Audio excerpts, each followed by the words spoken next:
Welcome back to Scum and Villainy Accounts of the Night Beast. This is episode 1. Actually, I guess it's welcome for the first time, but we had the prologue. Anyways, the point is this is episode 1, entitled Adrift in the Dark. This scene will be starting out with following description.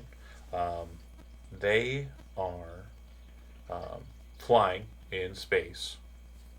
That's the scene. The area of space that they are in is kind of outskirts of the Breck system, which is one of the systems in the Procyon sector.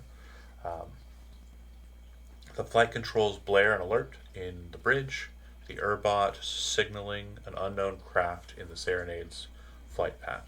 The name of their ship is the Stardust Serenade, and it is a Fire Drake class craft. The limitations of the initial scans, due to the Serenade's systems, show the craft as approximately the same size as the Serenade, but with no active systems. As the ship closes and they get the craft in range to examine, it appears to be a long-haul cargo ship that has suffered a number of hull-compromising hits. Resources are scarce for the rebel efforts, and this might prove to be a blessing. The Serenade closes to well within 100 meters, but the gravity of the vessel has kept most everything, relatively close to the wreckage. Scans detect 2 life signs, both extremely faint, and the limited scanners can't pinpoint exactly where on the derelict they are located. So that's the scene that we're setting up. So we're not engaging with it directly. It is an optional event. Oh, that's too loud. Hold on. And it's coming from both of them. That's great. I didn't set up my sound right. And I don't want that song. I want that song. Thank you. No, I don't want that one either. Okay, I'm gonna have a headache. I had this totally set up, and it's falling apart. It's all falling apart. The point is as you can see on the screen before you, the ship in question that is before you is, at least per the writing on the center portion of the craft, is the prime mover. It does look like it has suffered a number of hull compromising hits. Let's start with whoever wants to volunteer first. Where do you think you would be as the signal blares? Kind of like an identifier or a tone that would be noticed by the crew, especially the more long-term crew, that would identify that there's something happening on the bridge. Well, I'd be in the engine room, Mm-hmm. just tinkering and monitoring things. That makes sense. I can see myself Or being asleep on the bridge. Okay. actually, I was tuning up one of like either the fighter or the shuttle, like working on one of them. Okay. So you would note that then you're in the landing bay. You're in the cargo space. Yeah. Um, is the Mystic Lupita also present there? Right, Lupita would be in the cargo area, milling about with her mysterious belongings. Okay. So yeah, you have 2 very different forms of kind of process here. One more spiritual, one more physical, mechanical. But the activation blares, and Thane, you would also hear this from wherever you are in the ship at the time. Where do you? Go ahead. Thane would be on the bridge at the comms relay, or just like at the desk. Usually, I assume he's probably the guy who's kind of picks up the any distress beacons, or just like someone rings us. Yeah. So kind of seeing the alarm, I'd kind of swivel like on his chair. It's kind of be like, Captain, seems to be a bit of a crisis happening, and then seeing Jazz literally like asleep in his chair, just kind of like roll his eyes. It's probably something like a usual occurrence, I assume. Indubitably. But the alarm blare probably would draw him from, his stupor, right, John? Or no? A bottle falls from his lap. What's going on? The Urbot, whose name I haven't identified yet, chimes over the loudspeaker, so everyone in the ship can actually hear this as it's being said. A craft has been seen in our trajectory. We are stopping to examine. It is the captain's purview whether or not we aid the ship or not. 2 life forms have been scanned. And you would note, saying that there is no distress beacon. Like, there's no activated distress beacon, which means whatever happened to the ship happened quickly, and disabled the ship suddenly. Captain, shall I hail them? Yeah, I mean, no, give it a shot. They say it was, life signs were low? 2 Life signs detected. Detected.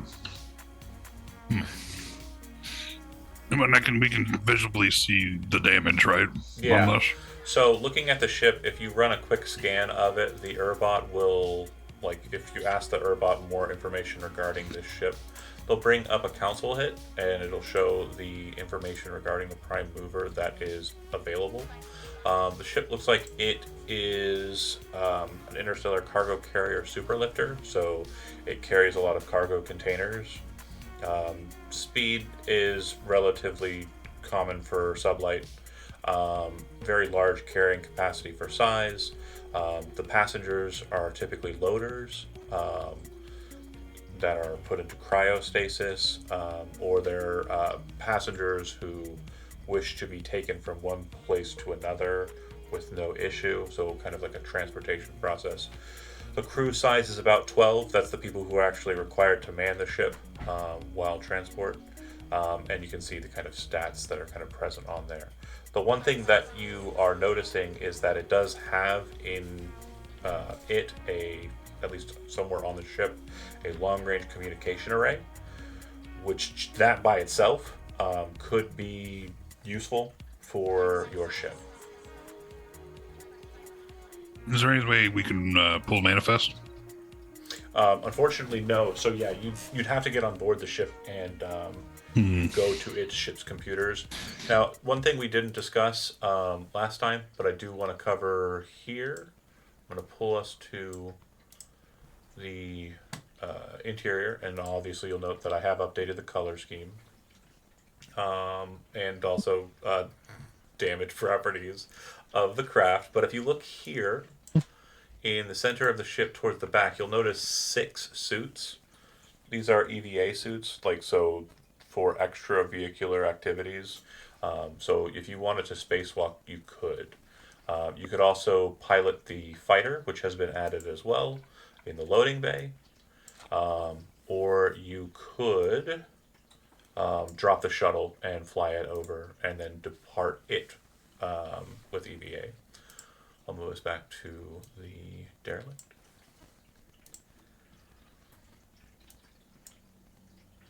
We don't have any way of doing further around scans. I'm not sure how to. You don't really have much in the way of scanners. It's not really something I don't think you guys picked up. So not really, no. It would definitely be something you have to do kind of more physically. You have kind of an idea of the outline of the ship and, again, the specs, but you don't have, direct information.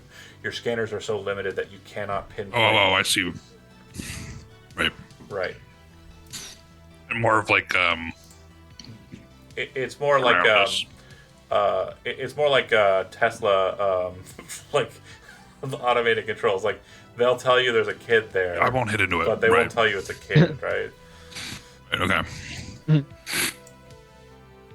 Oh well. I guess we'll wake everybody up. He walks over, press the button on the literally no one else is asleep. No, yeah. You were the only one Walks that's over. Absolutely. Can Pushes I, the gun, can I like- push the button? I want to push the button. Can't push Buddy the up and button. at 'em. We got some scavenge we might be able to do. What? Up to the bridge, please. I'm just gonna pretend literally she pushed the button. She's like, "What?" Okay. Okay, so you all get to the bridge. Once there, you can see kind of towards the front. There's a port viewer. You can see outside. There's optics that are present that allow you to look outside the ship, and probably small portholes. So you can see the space that you're on, the effective space horizon. And so for those who aren't kind of familiar with that term, when you're traveling in space, like there is, especially in galactic space, there's kind of a line of existence, the line of the circle out from the center of whatever sector or galaxy you're in. That's obscured by a very strange kind of glass-like nebula that's present outside of Breccian space. It's kind of in the Breccian kind of Oort cloud, effectively. It's kind of on the exterior of its planetary orbits. And this ship, based on what you understand, was presumably going to be traveling from Breccian space out into the kind of divide between, without jumping into a hypergate, and maneuvering from Breck to a new system that you're aware of, a relatively new system you're aware of, called the Dracian system. I lore dumped you to hell and back on that one today. It probably won't be necessary for you to review it yet. At least one of you is an expert already on it. But if you don't think it's you, it's probably not you. But anyways, Well, I know it's just not right. me. you're all aboard the bridge, though, standing together. The situation's out before you. And I'll say, all right. I'll do a big yawn and be like, all right. So, I like to try to run this a bit democratically. We can. You see the debris out there? It's pretty mangled. We're gonna go get it, right? We can. Yeah. There's 2 life signs on there. We definitely want to help folks out as much as take the goodies inside. But I assume Okay. their life support systems are still online if there's still life forms. Exactly. I'll ask again. Maybe we can hail them and see if they have any lost short range comms available. We can see what the situation is on their end. Yeah, you give that a shot. when you throw out a comm signal again, there does appear to be a bounce back, but it doesn't seem like it's registering as like direct link. Instead, what you as a kind of comms expert would understand is their comms are currently open, but there doesn't sound like there's anything happening on the other side. All right, so like essentially we could talk through their speakers to let them know You could talk we're through their here, but speakers. they won't. They may not respond. Yeah, you can There talk you through go. their speakers, absolutely. But like, if you're speaking if you're wanting to relay a message, you can.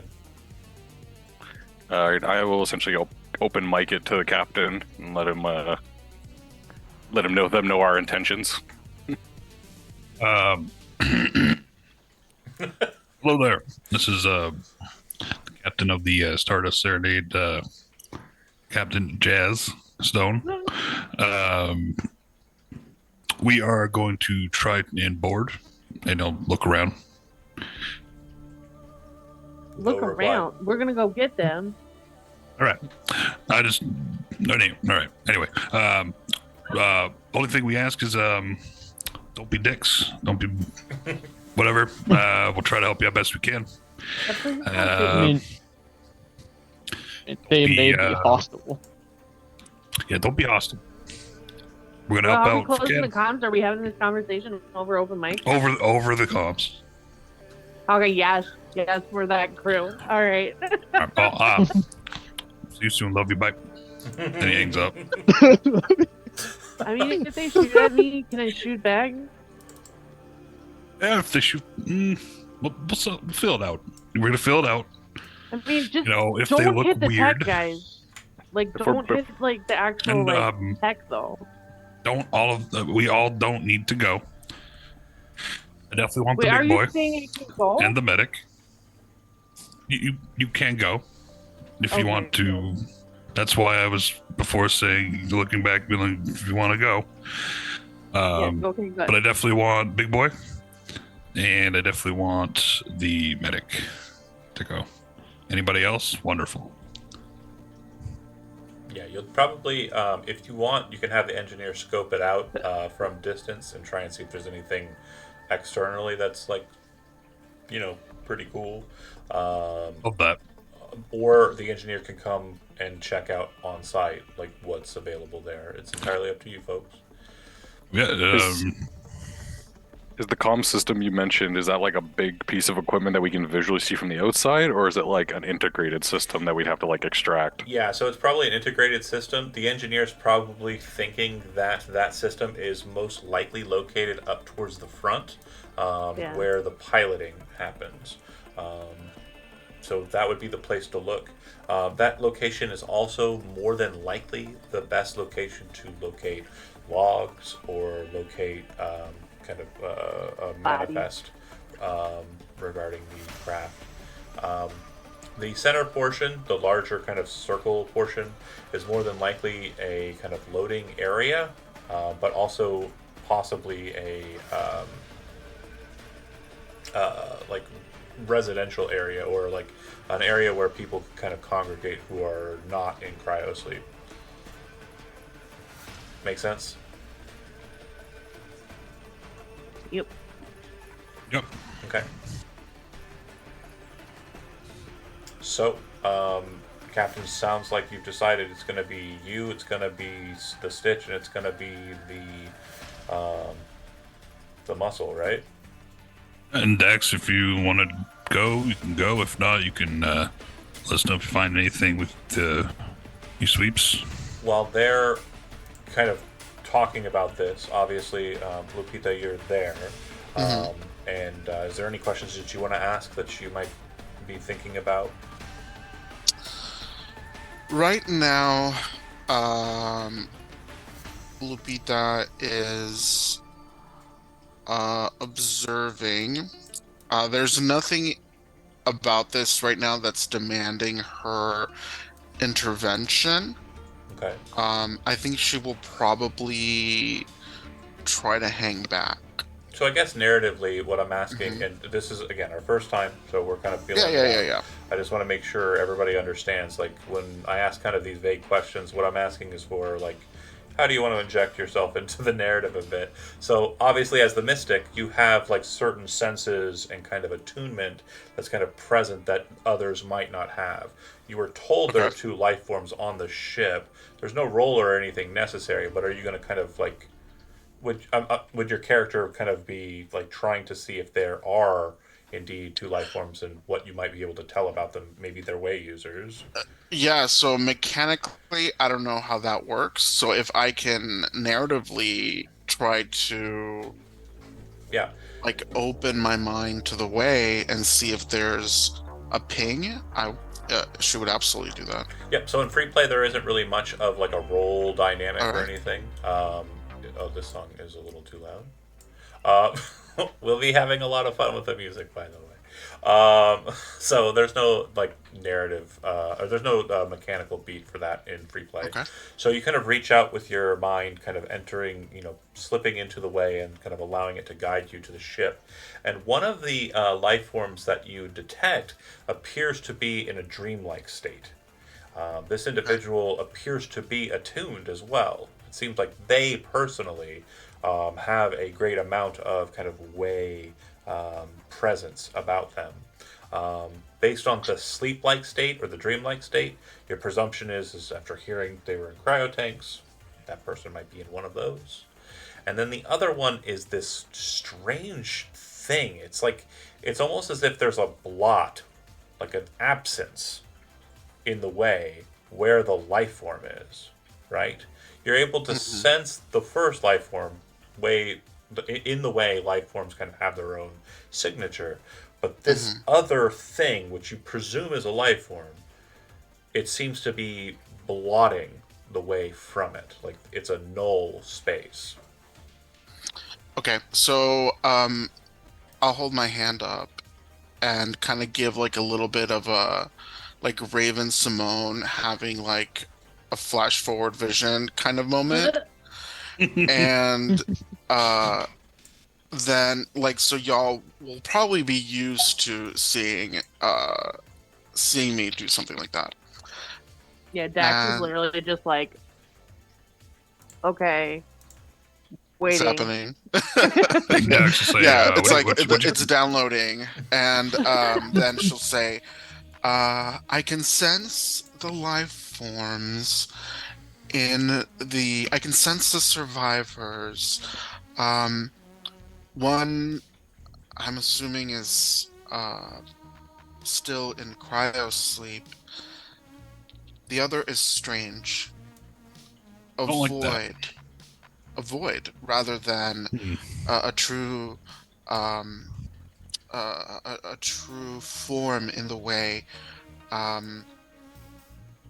would say we would need to be very careful with that. Like a black hole person? Do I have like knowledge about the type of being or the type of phenomenon that would cause this? So in nature, it's not uncommon for there to be these kind of null spaces, right? Where like the way isn't kind of present or it's deficient, right? There are also way users who have the capability of kind of shielding their kind of presence in the way, yeah, there are no like native creatures that you're aware of that have this capability.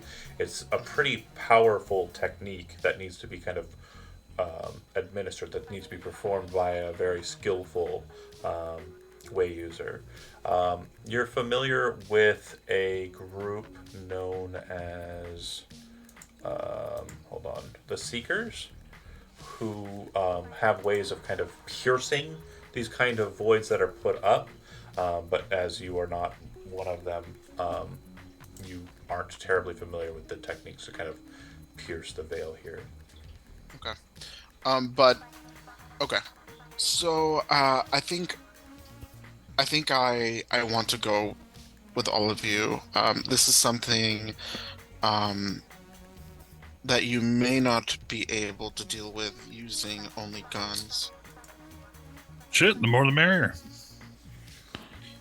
Soon on up. Zalry's like, is it just me and the robot? Oh, and the speaker. Yeah, the pilot will remain, obviously, as will the Urbot companion. Urbot's companion's name is Ula, by the way. Ula, okay. Love Ula. it. Orin and Ula. Okay, so then, More than Indy, the better. and Thane, you'll remain here, trying to kind of make sure communications between the ship and the crew are maintained. Yeah, and just keep an eye on long-range scanners just in case any other You do not have long-range scavengers. scanners. We don't have long-range scanners. Oh no! Well, then I guess I'll just keep my look out the window to see if any other ships approach. I'm gonna double check that. Much appreciated. But I'm pretty sure you folks, do not have. Thane would. You're just I don't know if this sitting has been there with binoculars. Hey, we're working on it, all right? just from his upbringing. When after being on board or in this crew for a bit, Thane would have approached Captain Jazz and kind of hashed out with him. When he is off the ship, who is in command? He's just come from his military background. That's chain of command is just that's drilled into him. So that's just something to ask. And if you don't do that here, makes totally fine. But it's just that's something Thane would ask. He would have said something, y'all figure it out. Then walk away or something. A bead of sweat just drips down his head. So you don't have a number one. Not at the moment. I don't know. Okay, You're all my number one. Let me lead it this way. Zelry, Thane, and Orin are the only ones remaining on the ship. Who's in charge? No, I'm going. You're going? Oh, the doctor. Yeah, the doctor. Yeah. Who am I thinking? Oh, it's everybody The but robot companion's the pilot. It's Everyone everybody but the Orin. robot and the fucking speaker. Okay, I'm sorry. I missed that. I missed that. My brain did a dumb. I did a big. Everybody else is going. Okay, so yeah, is it the robot or is it the person? The robot's It's okay. It's okay. You The robot's yeah. be longer. Oh, that's great. He came with the ship. You might as well, Oh, Zach, I just got your message. Switch whenever, man. I'll figure it out. All right, I'll do that right now then. Yep. And then so then everybody's going. Again, we have the only person I think who can survive space outside of a suit would be get rid of the other one.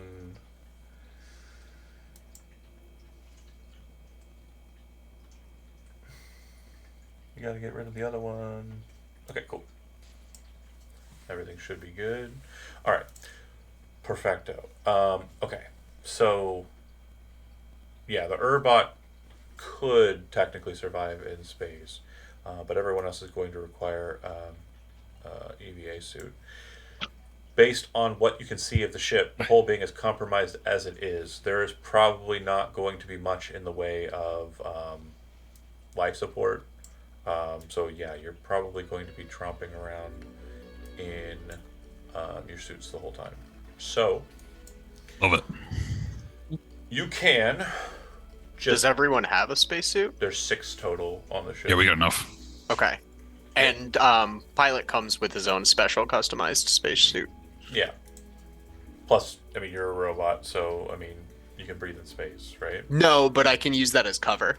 Oh, sure. Okay, so then we are taking the job, right? This is a job we are actually doing. We are doing it. Cool beans. Nobody said no. Nobody had any on the captain, but like input. This is technically, and I know it's hard to imagine, this is technically a criminal activity, right? Because well, we're trying to rescue. Okay. Yeah, but we're not the authority to be rescuing. Wait, we are the current authority. Hold on. So I do like the fact that we have an out.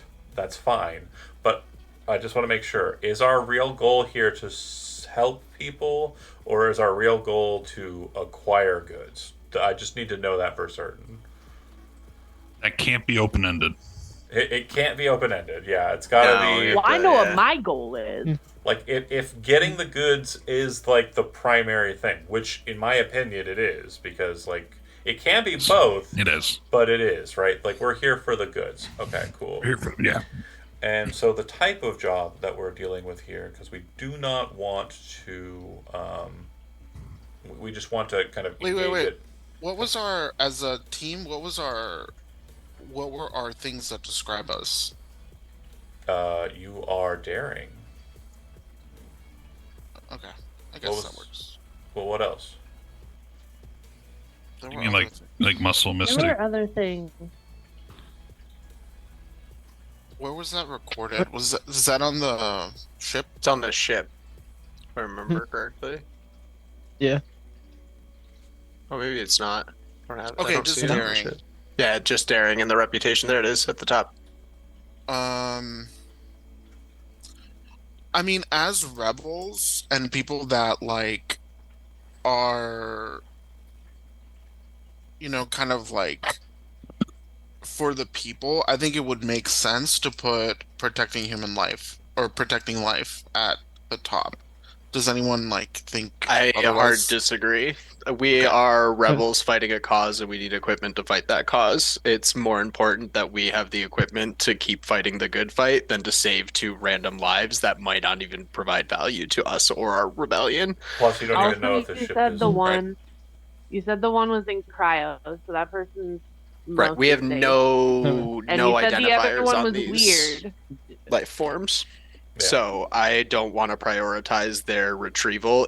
What if they're hegemony? Like, what if they cause us even more problems down the line? The bigger goal should be for us as a crew to acquire the long range scanner.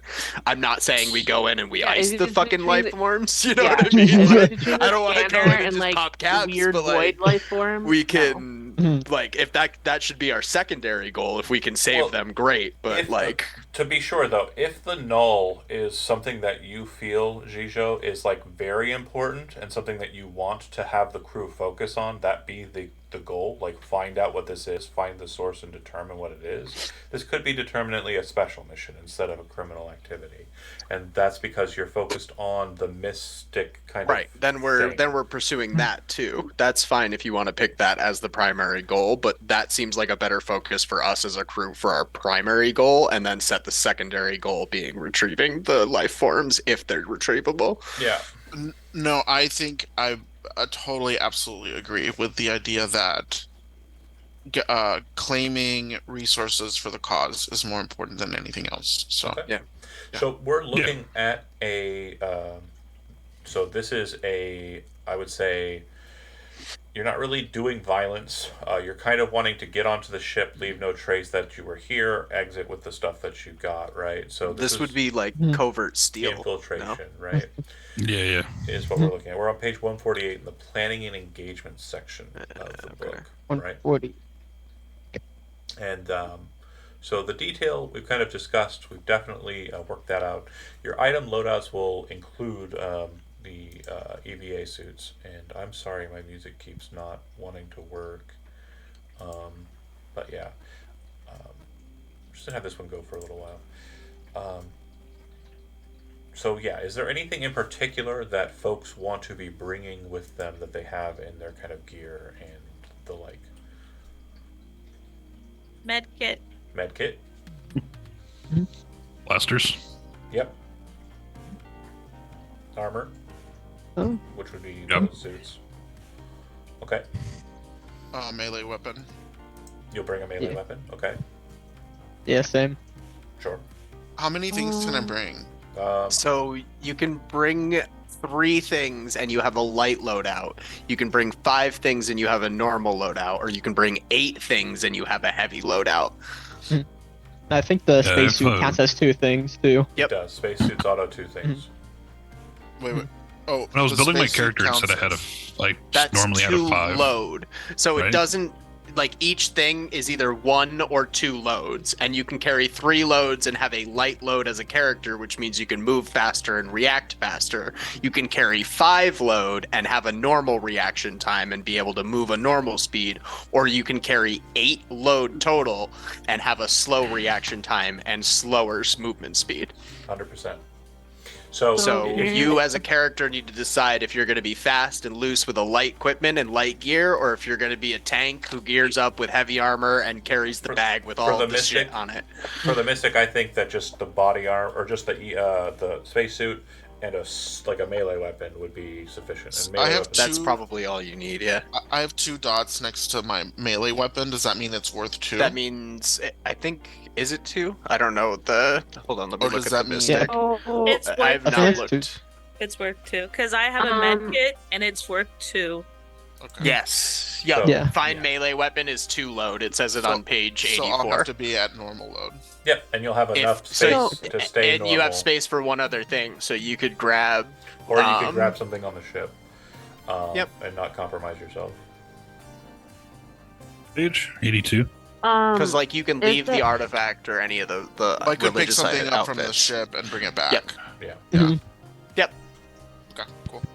So the italics don't count for load. So is that Correct. stuff that we just automatically bring with us? Yeah. No, that's stuff that you can carry if you want to, but it doesn't count towards load. You don't Okay, have to. good. 'Cause My it character says illicit could have drugs on my fucking sheet. Yeah, you don't have to have that if you do not want that on your No, character. you do have to have drugs. Yeah.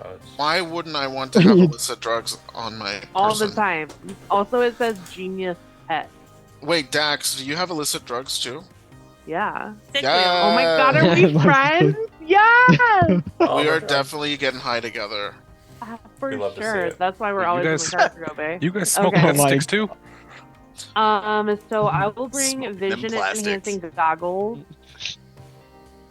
and then with the spacesuit, I think that's all I can really bring. Well, Okay. no, I'm gonna do a normal load. Because I also want to bring.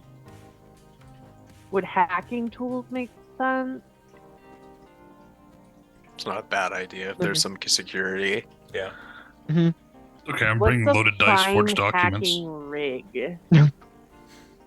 What is the difference between a hacking rig and a hacking tool? Should say, but we can look it up. Sorry, I don't actually have. I To couldn't hack, find where you need a had that hacking book. rig to write the code and some way to deploy the code. Hacking tool. 20 tools. Hacking tools: deck, splicing, pliers, plugs and ports, keypad, cracker, specialized software, custom modified chips, rainbow dictionaries, automated exploits, whatever growing hacker needs. So I would presume that hacking tools are just a hacking rig. They're the same thing. Okay. Would that be sufficient to like remove hardware? Do you think, or should I? Oh no, still hacking do would be it? more for like kind of getting into their ship systems. If you were gonna go like It's- rewrite chip hardware or Yeah. like access chip systems and download files, you would need the Okay, hacking the rig. repair tools would Or- probably be better then. Or to change their schematics like on ship loadout to Yeah. say that they didn't have things that you take. Oh hell yeah! I'm bringing hacking tools and repair tools. Yeah. Yeah, you should probably bring them Don't both, be a honestly. ghost, baby. So as you're preparing and you're kind of doing your looks, by the way, you do have an understanding that it has a long-range communication system on the ship. You also would note that there are several loading arms that are present on the ship because it's a loading rig. Your ship does not have a loading arm. You're looking at it, and it looks like several of them are destroyed, but there do look like there are some towards the back on this segment, this arm specifically, that looks like it might be salvageable, and this one here looks like it might be salvageable as well. And just observant outside stuff. Okay, so now we have the loads determined, right? Everybody's got their stuff? Yeah. Okay. Yep. Then the Sorry. next part of a job is gambits. So each ship comes with a starting gambit total, modified by upgrades and special abilities. This is the time to reset the gambits to their maximum value. So whatever the gambits for your maximum value is, that's where we're at. You have a +1 by default. Yep. FYI to you all, as a mystic, I can instead of using stress, I can use up gambits. I don't know if that's something that you all can do also with your playbooks, but just FYI, if I need to do something wild and crazy, I might be using up gambits. Just put that out there. I took ever tell me the odds so I can generate gambits also for us Nice. on desperate rolls, Okay. even if I'm using a gambit. So we're moving into the engagement roll, okay? And this will be somewhere where you can determine whether you want to use a gambit or not. I think you can on the engagement roll. I'll double check that in a bit. But first off, we're going to determine which advantages and disadvantages of the major nature that you have for the engagement roll. So an engagement roll is just going to be a fortune roll, starting with 1 dice for sheer luck, and then we modify it with advantages. Is it bold or daring? I'd say so. Plus 1 dice. Does the plan's detail expose a vulnerability of the target or hit them where their weakness? Yes, it's a derelict ship. You are going to go in, take what you want, hack away what you took, and leave. It's like you never were there. Plus 1 dice. Can any of your friends or contacts provide aid or insight for this operation? Not necessary. Null value. Are there any other elements that you may want to consider? I'd say no. I think it's pretty cut and dry, this job. It's very much just going to be a first kind of gig. I wanted to make it as easy as possible. So, the engagement roll assumes the PCs are approaching the target as intelligently as they can, which we agree they are, given the plan and detail they provided. So one last detail I want to make sure that we cover. Are we just jumping out of the airlock and flying over in spacesuits? Are we taking the shuttle over, or are we taking the fighter with like kind of tethers and moving the people to it? I figured the shuttle. Okay. Shuttle makes sense.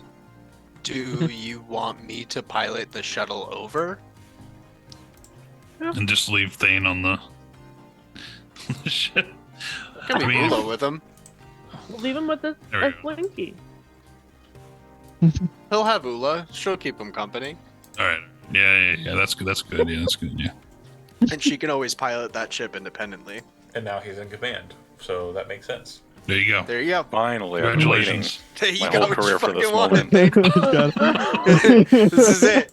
Okay, so I would like for you to discuss one last point. Sorry, I did forget that there's one other point. There are a number of different breaches, right? There's definitely a lot of kind of open space here to kind of enter into. I would like for the group to decide on a starting point for entry, where you'd want to go first. Can you identify where the long range scanner is on here? Again? You do not know exactly where it is, but it's most likely in the bridge. Okay.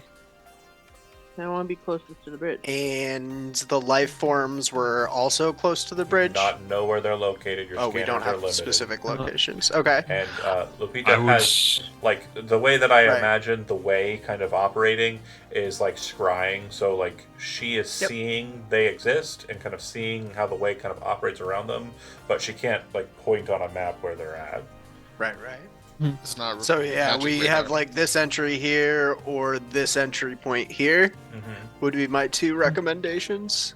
Yeah, if you're going to the for main starting point. here, Yep, we either go in we through could this have- hole or we're going through this hole. we could have some go this way, some go that way, if we want to split up. Or we could all just So go like right to the park the bridge. ship here so it's facing this way, and then you can jump out the back to either Well, airlock. There's no back to jump out of. You jump out the Oh, I front. guess jump yeah, out the the back front. is a Yeah, bunch yeah, of engines. That's right. The I front or forgot the the back is a sides. bunch of engines. So you go out the front this way. Yep. And in this way, if we're going towards the helm, we can try to get a ship's manifest out of it. Absolutely. See what there is That's to also plunder. likely where the ship records and like Yeah. lot of All that. details are going to be. So that's probably where the hacker's going to need to get. Yeah. Okay. So you should be able to drag and drop your tokens, and hopefully it'll size correctly, but it doesn't need to be one for one. Just see if you can't drag your tokens from the journal onto the thing. And to make them a little bit bigger, I'm just going to pop them to a slight size larger. And then, as you enter, I am going to... There it is. wow you with my cool cunning displays of technology. It's nice. So, It's nifty. I'm assuming Captain Jazz is a kind of from the front kind of leader. Is that fair to say? Yeah, definitely. 100%. You pop Big out. Swig jumps out. It's been a while since you've spacewalked, and you kind of make your way to the ship, or to the wreckage, grabbing a hold of it. You can see an entry as you pass by. Looks like there is a space over there on the side, this broken section there.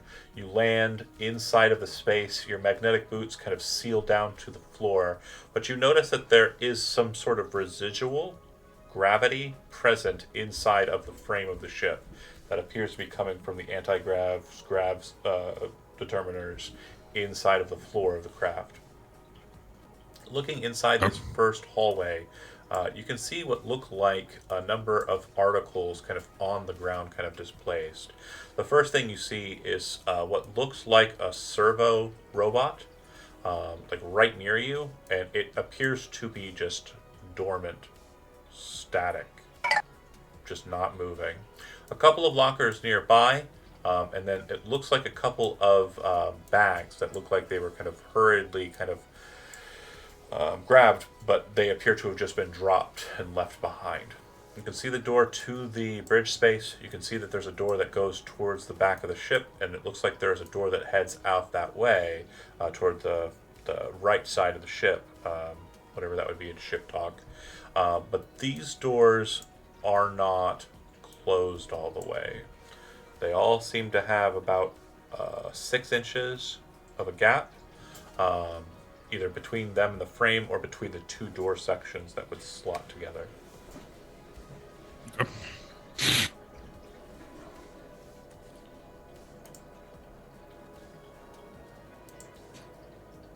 We'll start heading in that way. Too big. And kind of motion back for everybody to get over here. Okay. Then he'll pull out one of his fast, blasters as he starts moving in. Okay. Just kind of kick the servo to the.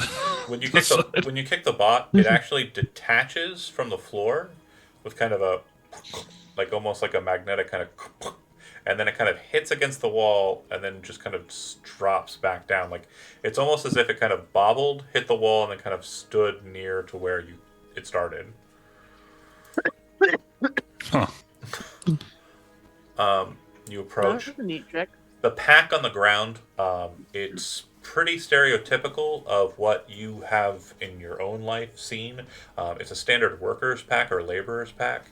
Basically, all the gear you need for laboring jobs, whatever those might be, and it looks like it was well packed and has not been opened or tampered with, and just kind of laying on the ground.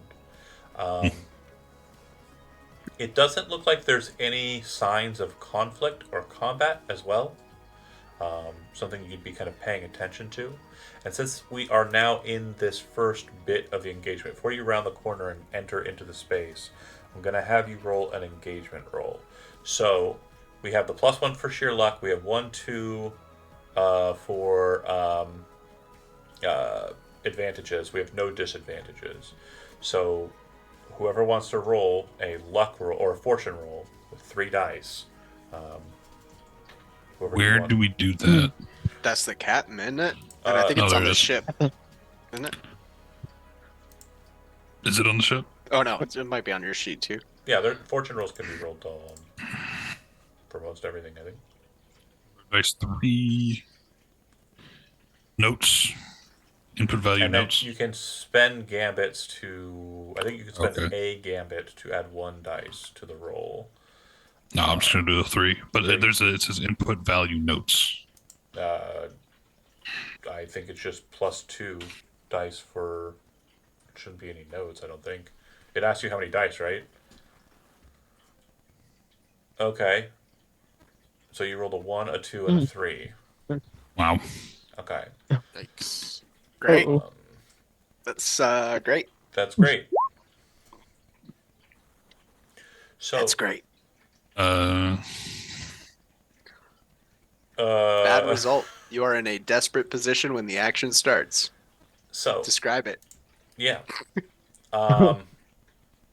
We'll do. So once you landed on the craft, you are focused on the task at hand. Meanwhile, on board the ship, Orin, you're on the shuttle. Interesting. So Thane, you on the ship, an alert, sensory alert pings. Again, you do not have long range scanners. You just have kind of, detection scanners for. I go look out the window. What? Well, you have detection scanners for like tracking signs at kind of sub-light range, right? You're not tracking just like stuff in like basic radar, essentially. Yeah, so it's a little more than that, but it's not. You're not tracking from planet to planet, right? So it's going to be very kind of limited range. Like light years of range, or like hundreds of thousands of kilometers or something. Kilometers, yeah, it'd be probably tens of thousands. Like between 2 planets, but not within a whole solar system. Not even within 2 planets. Like okay, yeah, mostly like around a planet's space is what you're able to kind of detect, right? There you go. Okay. Like from a planet to a moon, we're good. Got it. Okay.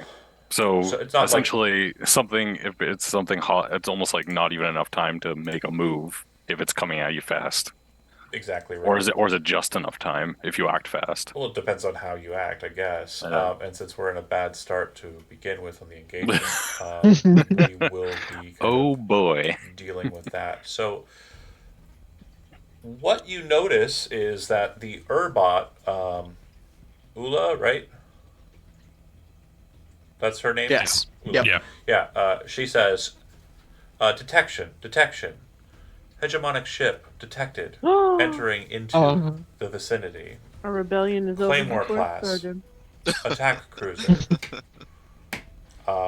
Thane, looking at the situation kind of very quickly, you can see that they're throwing out hails, trying to communicate with this ship, but you realize that the comms are open, so they are not able to hear anything. How would you like to respond since you are the first person kind of getting the situation?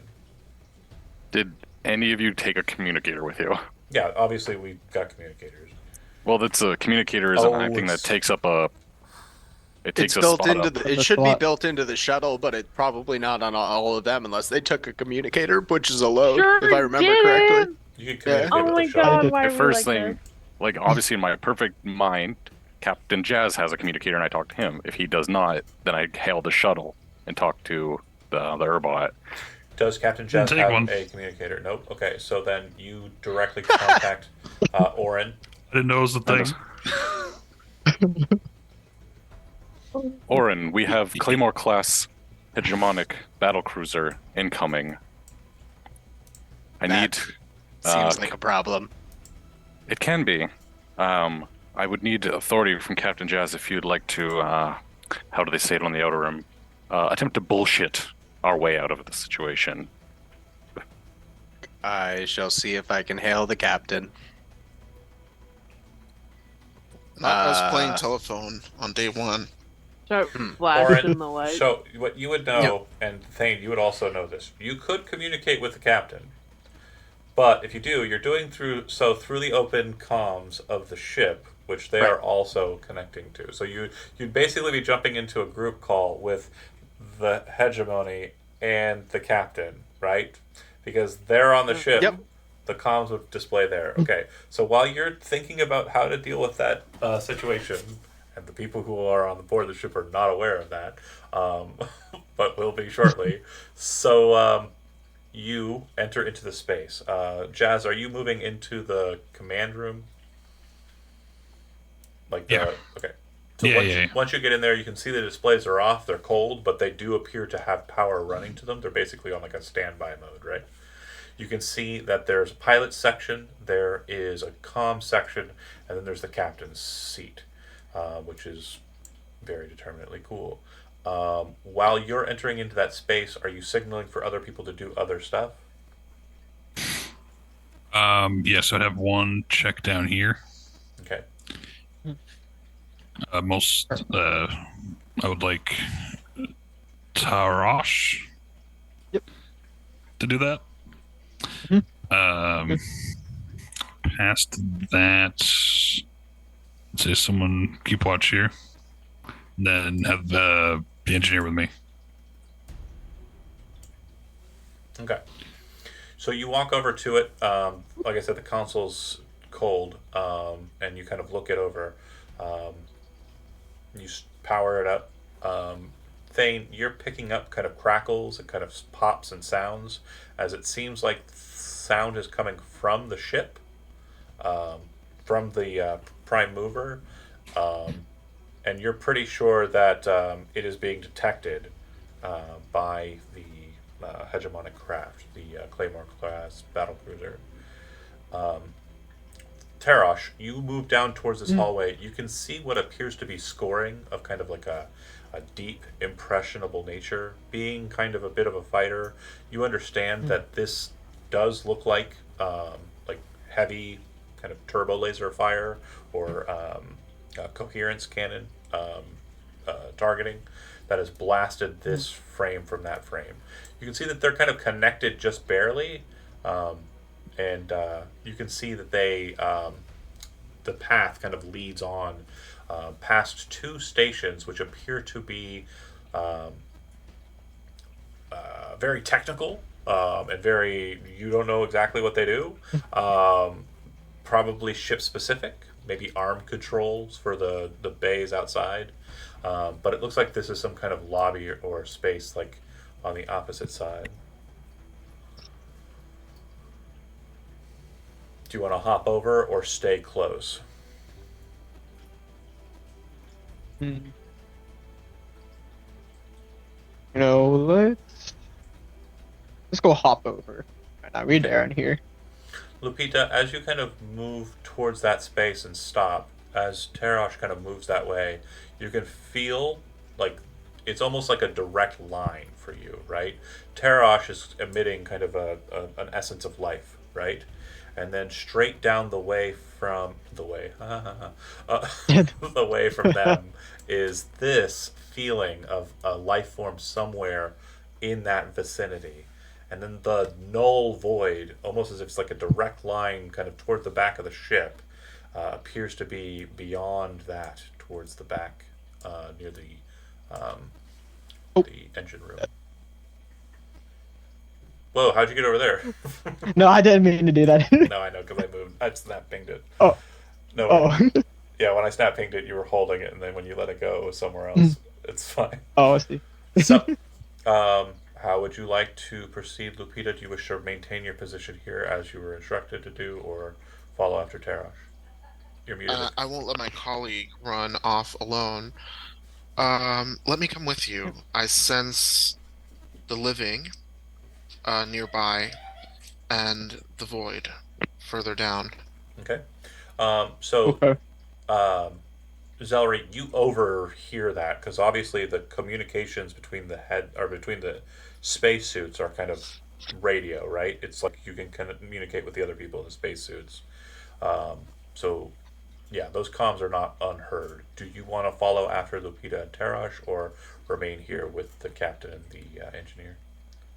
Question: when you said it's not unheard, so the captain would Oh have yeah, heard? he hears it. Okay.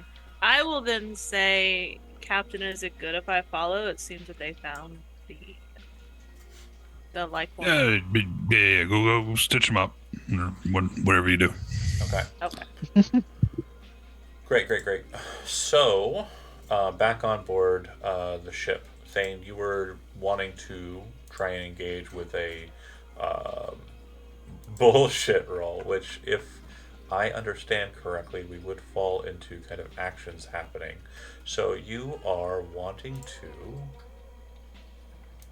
I'm trying to think what this would be.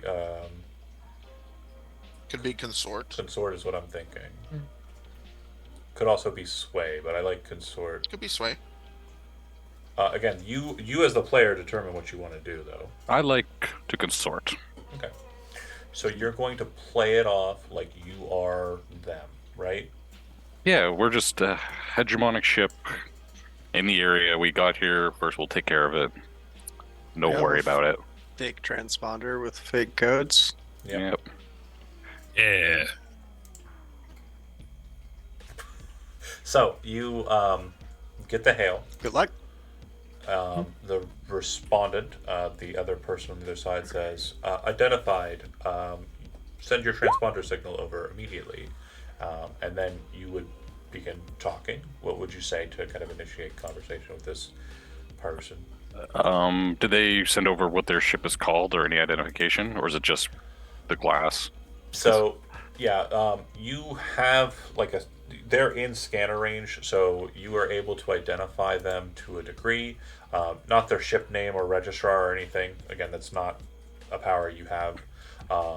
You just have the ability to identify what kind of ship it is. And it is a Claymore class battleship, which are basically like battle boats that shoot out a couple dozen fighters, and kind of operationally will be able to. It's like a very smaller version of a Star Destroyer, for simplicity's sake. That makes sense? All right. So essentially, since I don't really know in the details, I'll kind of more casually. Hail, this is Lieutenant Commander Richard Fendelson of whatever the name of our fake transponder ship is called. I don't know what our fake name is, because I assume our ship would set off a red flag. We are sent from what's the planet that the hegemony is currently on, has a base on. It was in the lore blurb. Blah, blah, blah. Your character would know if you don't know. Pariah? Pariahs. Yes, we are from Orias base to reclaim the cargo of this derelict cruiser. Okay. So we are not in need of assistance at this time. Go ahead and roll me a consort. Okay, I have 2 pips in consort, so does it roll twice? It'll roll 2 dice, but just as a heads up, gambits are something that you have, and there should be a number of them. I am not aware which the number is right off the top of my head.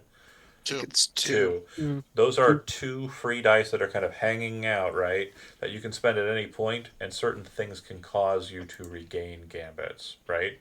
So if you want to, you can ask the group if you can spend one of those gambits, and if they agree, then you guys want me to gambit? We guys said we have some gambit generation, right? So should I spend one?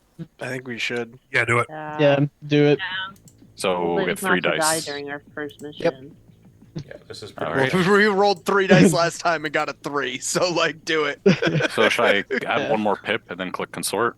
No. When you click No, consort, it'll ask you if you add a gambit. Yeah. I think. Oh, okay. Consort. What position are we in? Controlled? Risky or It's desperate? definitely risky.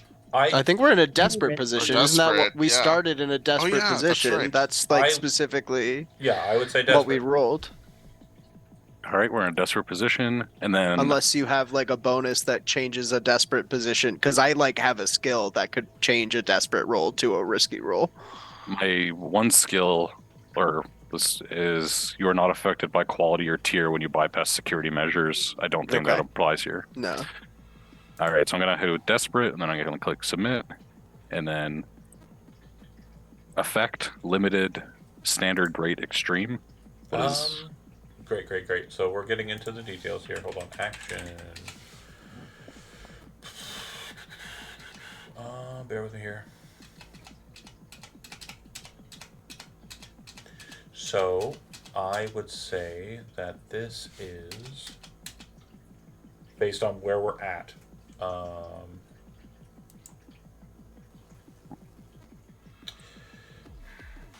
I'm trying to find it in the rules, the definition specifically. Does anybody have the page number or no? For What are you looking for? actions. My brain's not working. What did you say? The is that effect or Effect. input value?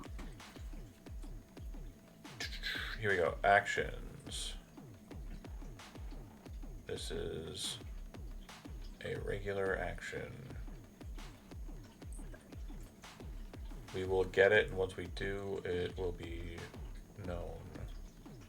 Sorry, I'm the worst at this game. We did this last No, it's time. building tension. I like it. Yeah. I mean, you know more than I do, so. Yeah, no, that's fair.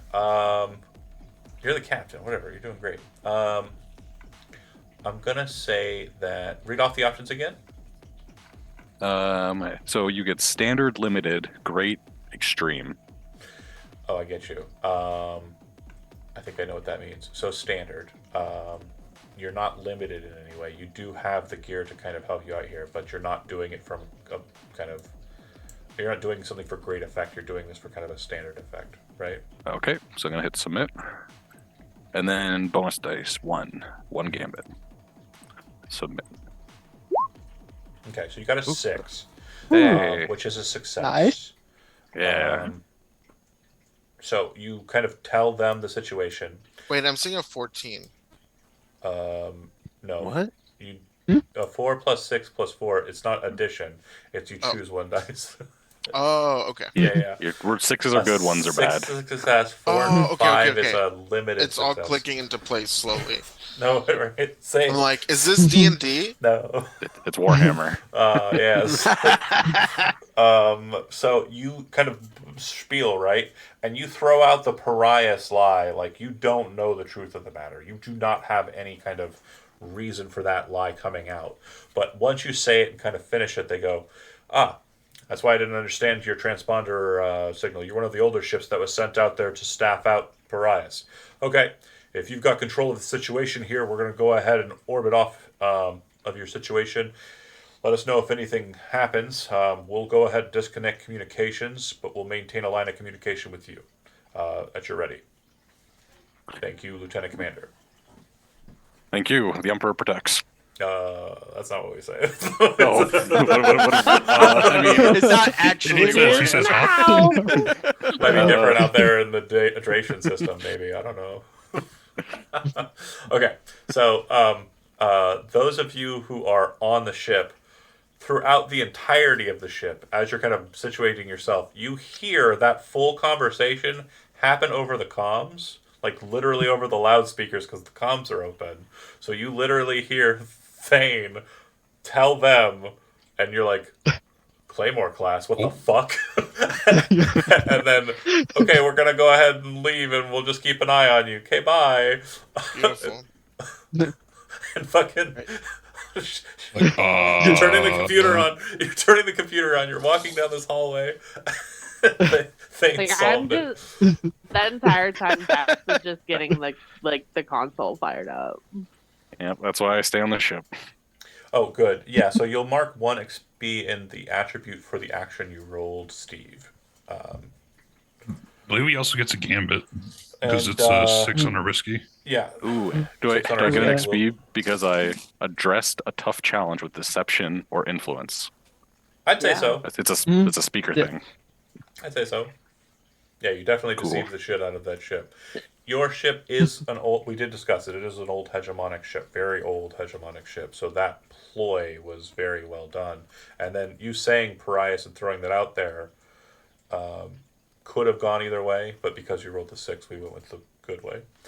Okay, so a little less sweaty, not as tense. To the crew inside of the bridge there, Dax, you kind of hacking rig out. The computer's turned on by Jazz. You're kind of looking at the ship systems. What are you wanting to do with the ship to start? Could I say, ask them look for manifest? What's on the ship that they were carrying? Okay. And so, yeah, you would be able to pull the manifest entirely, dependent on, what you're looking for. Is there anything in particular that you're interested in, as far as objects here? Medicine, weapons, typical rebel shit. Okay, so yeah, there does seem like there are a number of crates that have older style blasters in them. Those could be beneficial. As far as cargo space that you have, you're pretty sure that you can only take, at most, a total of 5 containers. And that's getting it in tight, shoving the fighter up into the kind of the scaffolding rather of the loading bay, making it impossible to use until you get this shit off your ship. But yeah, 5 crates is the most you'll be able to pull. And when it comes to the scanner, it will not count as a crate. It'll count as half a crate, as will a loading arm if you wish to take that as well. Hell yeah, if there's room in a freaking crate. Looking at the ship as well. Hold on a second here. Take the whole damn ship if I could. Parts is parts. Yep. And you would also note that there is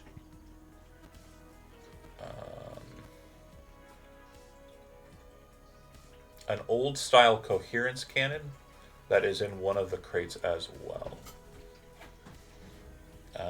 It is a hegemonic, old military hegemonic coherence cannon. The long range scanner is another module that you're looking at. And that is pretty much it. There's lots of food. There are like one crate of blasters, lots of medicine supplies as well. There does appear to be one crate that the manifest has a redacted entry in. Well. And there does appear to be a symbol next to it that is the Knights of the Cordiate, which are basically a group of paladins that work for the hegemonic empire, the hegemonic group. Well, knowing Jazzy, all the other stuff is really cool, but that one crate that's redacted. The crate that's redacted is not a crate. Sorry to say, it is not like it's not like a big crate. Sorry, it is a shipping container. So it's a smaller container that would be in their holds. Well, that is my first interest. Okay. I think. What do you say? Is it for the cryo party? Oh, do you check the manifest for the people in the cryos? Yeah. Okay, so it looks like a list of dignitaries, specifically for a group known as House Hachi, which is a hegemonic noble family that are kind of present in Parias and Dracia. It seems that these individuals were coming from the core worlds to that location. There are a couple of other dignitaries with names that are kind of similar in kind of convention. You presume that they come from the same core world. But there's one name on the manifest of individuals that you kind of, who is this? And that's Kane. It's just a single first name, Kane. If you kind of slip through and kind of pop into check like the actual like containment and containers, you would note that everybody in the cryotubes' life signs are deceased, with the exception of Kane. And Kane spelled C-A-I-N-E. I think we found your blob. Wait, what? So there's one. There's an icicle over here. As you kind of manifest that and say, I think we found your blob, before they get to there, as you're kind of getting into the manifest, doing all of that, Tarash, you kind of look towards the gap. It's not a hard jump. You could totally leap over if you wanted to. Do you folks want to make your way into the kind of center section? Okay. So the first thing you'll note is that this does appear to be kind of a, recreational area and dining area. There are some food goods that are present. There's also some food goods that are just kind of floating around in space. Very interesting. There are 6 hegemonic spacesuits that are present here. It does look like they are locked and sealed, but it looks like the charging units that they're in are damaged. There's the same kind of scoring that you saw on the divide. So it looks like it was very surgical to you, Tarosh. It looks like someone attacked them from like different vectors, like vertical vector or underneath, and basically blew out the support struts, causing the center of the ship to kind of break and force the rest to kind of break outwards. And you can see that the door to the cryotubes is still kind of open a little bit, like the other doors you've seen so far. But this one seems to be kind of just slowly kind of pulsing, trying to kind of shut itself, but won't do so. And you can see why. It seems that on the ground in between the doors is an Urbot arm that's just kind of there holding something in its hand. Using the way, can I determine if the Urbot is activated? Is it? It's just the arm. It looks like the arm has been broken off. Severed. Yeah, it seems that the arm has been kind of, it's like settled on the metal portion, like on the magnetic or anti-grav portion, and it's kind of on the ground, and the doors can't shut because it's in the way.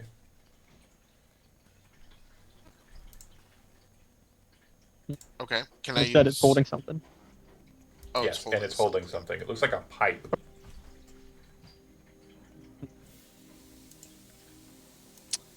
Urbots don't need air to breathe, right? Like they can run around. Correct. Okay. Can I attune and kind of send out uh like a ping to see if I meet the energy signature of an Urbot? Yeah. Go ahead and yeah, you can roll a tune. Okay. I'm what's my position? Risky, controlled, or desperate? Controlled. You have the scene. Standard effect? Yes. Okay. I don't think I'm gonna use any bonus dice for this. Okay.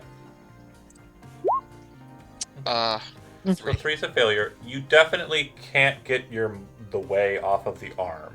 So if the rest of the Urbot is present or other Urbots are present, you are not sensing them because your focus keeps going towards that thing. And I'd say the reason for that is it seems the device in its hand is definitely a beacon for the way.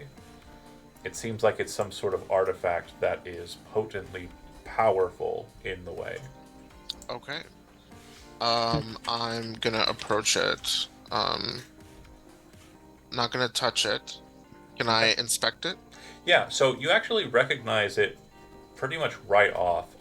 The device in question is something that is sometimes utilized by the Knights of the Concordant, also the Seekers. It is known as a light blade. It is a metallic tube with a focusing crystal within it that generates a 4-foot long blade of colored plasma.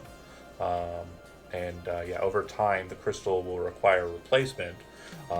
But yeah, it looks like a small tube with very ornate kind of designs on it that you can focus the way through to kind of create heated plasma. A photo scimitar of sorts. Yes, certainly not anything besides a light blade, and it would not have any kind of saber-like consistency. The kind of description of a light blade is on page 271. Okay, I'll grab it. Okay. The hand kind of neatly kind of comes off of it, and you're holding the light blade in hand. I'm adding it to my... It has a neat little clip that you can just kind of attach to your belt.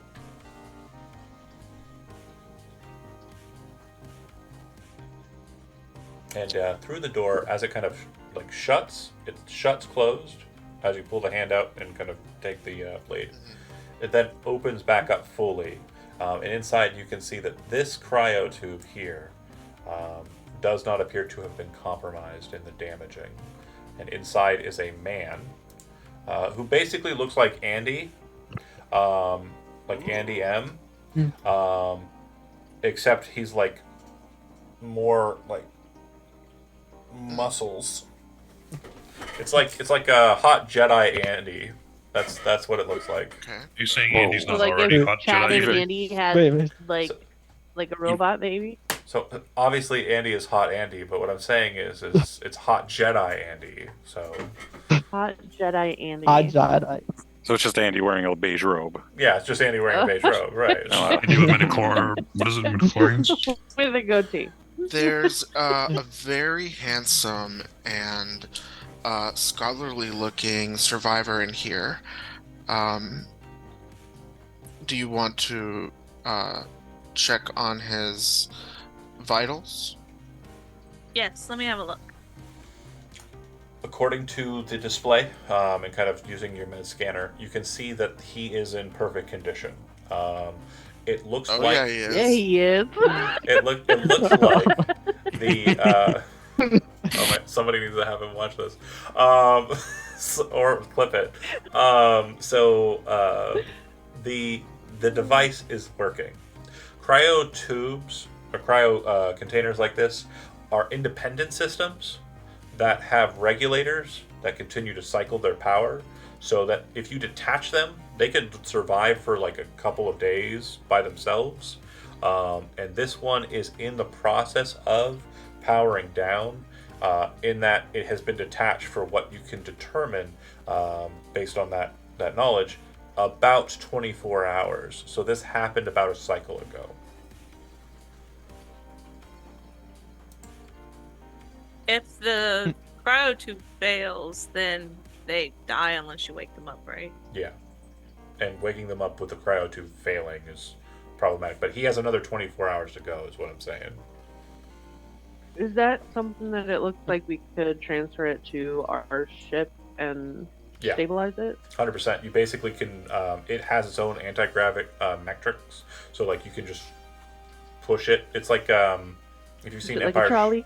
Well, yeah, exactly. If you've seen Empire Strikes Back, you know how they like push Han's. The hover. Yeah, it's got like a hover device, an anti-grav. From Point this of order. Okay. Do we have gravity right now? You have very limited gravity, but your suits have magnetic boots. Oh, okay. So you're walking around on the But ground. like, if we like unplug the pod, it'll be pretty light. Yeah. Also, yes. Okay. But you obviously don't want it to like fly around bonking onto stuff. Float away. If you set its anti-grav, it'll kind of temporal. Turn it into like, a pinball? Yeah, it'll like spatially lock to the floor. So you'll be like. Gotcha. Okay. Yeah. Yep. We don't want to lose our Andy. Tarash, you do see that there's a pathway this way, but you also see that the pathway this way is also kind of broken. Based on the angling that you saw in the ship, and also looking at the map from kind of a little bit further out, you can tell that the center portion has kind of shifted, right? Turned about a couple degrees, couple turns of the clock that way. From what you're getting, Lupita, this area here is where your null is located.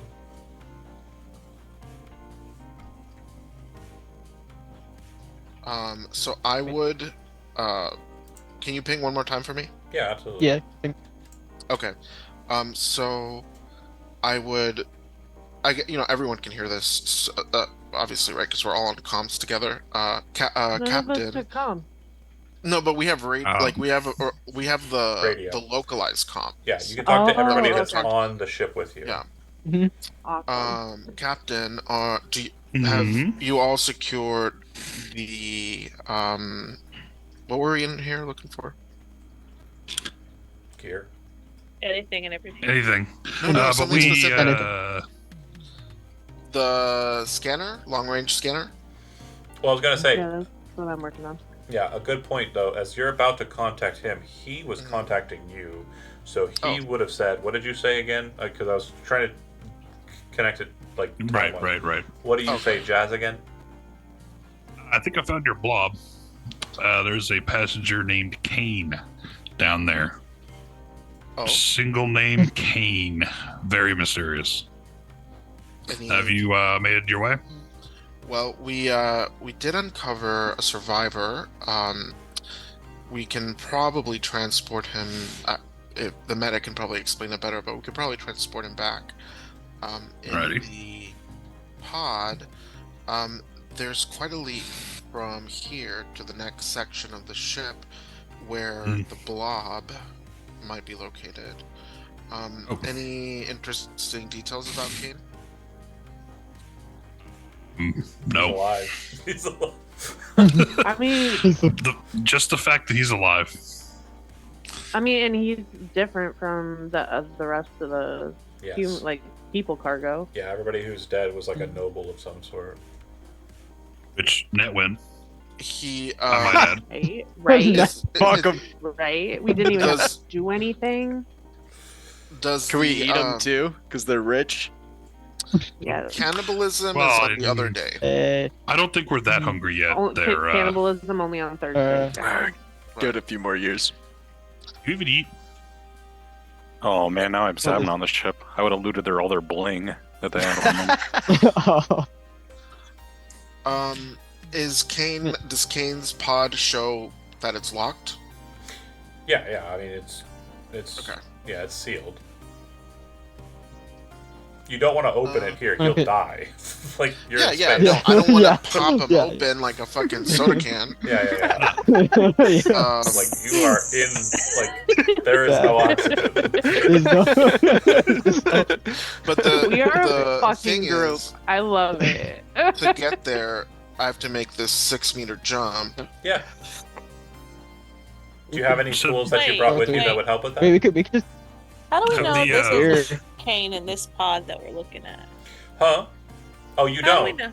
But he says, Jazz says, according to the signals up here at the front desk, that person's alive. It's the only person that's alive. And then you go, well, this is the only person that appears to be alive.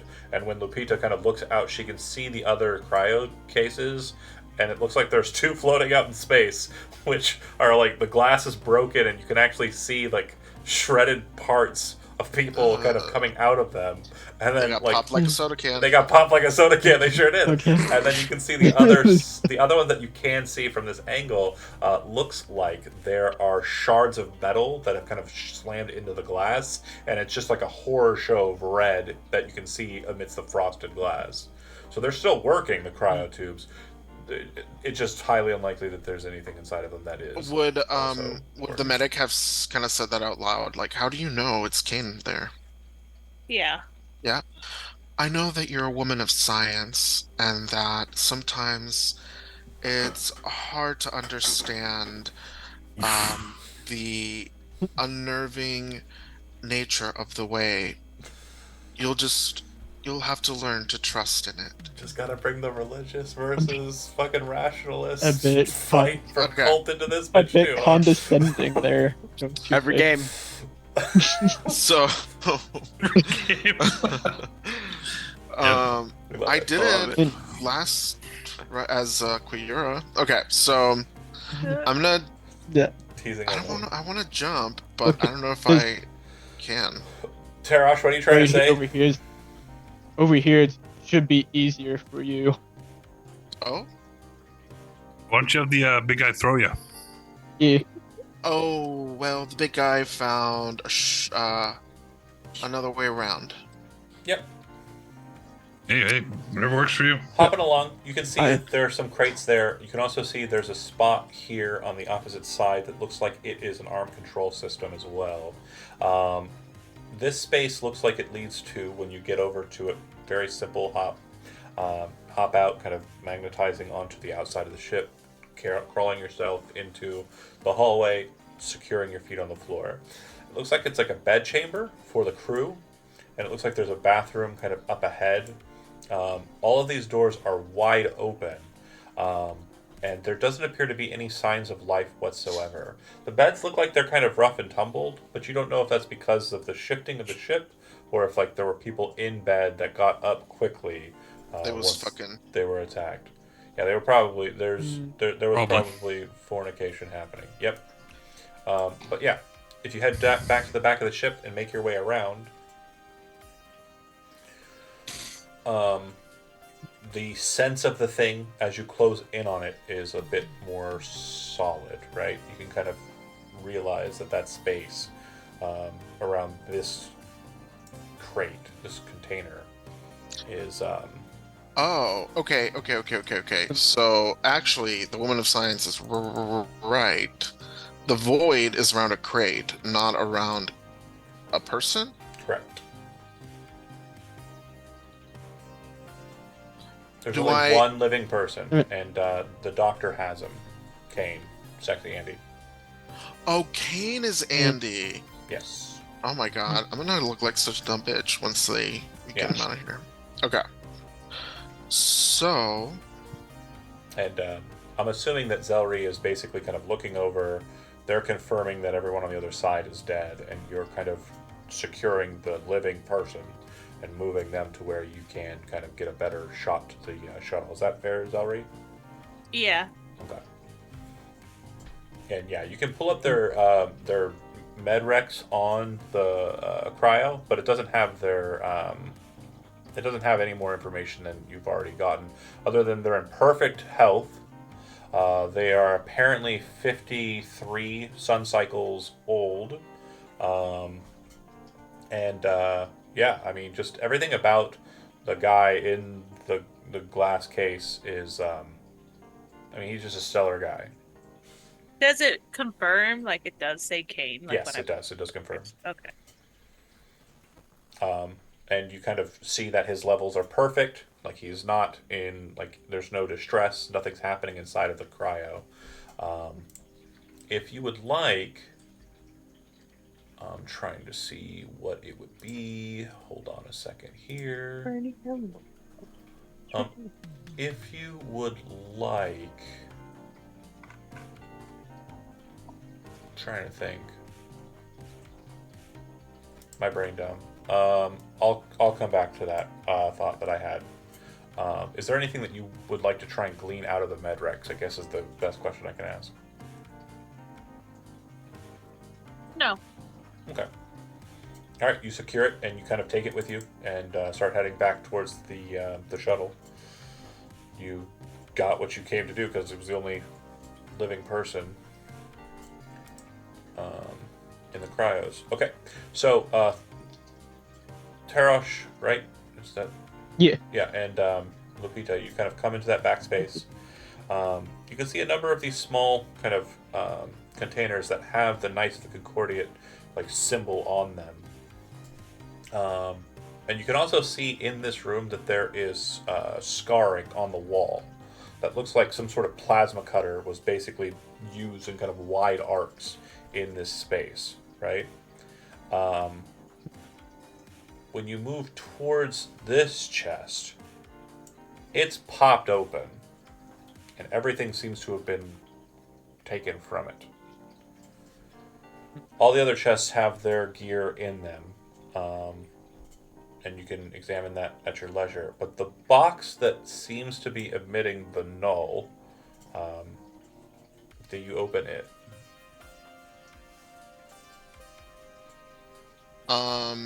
Yeah.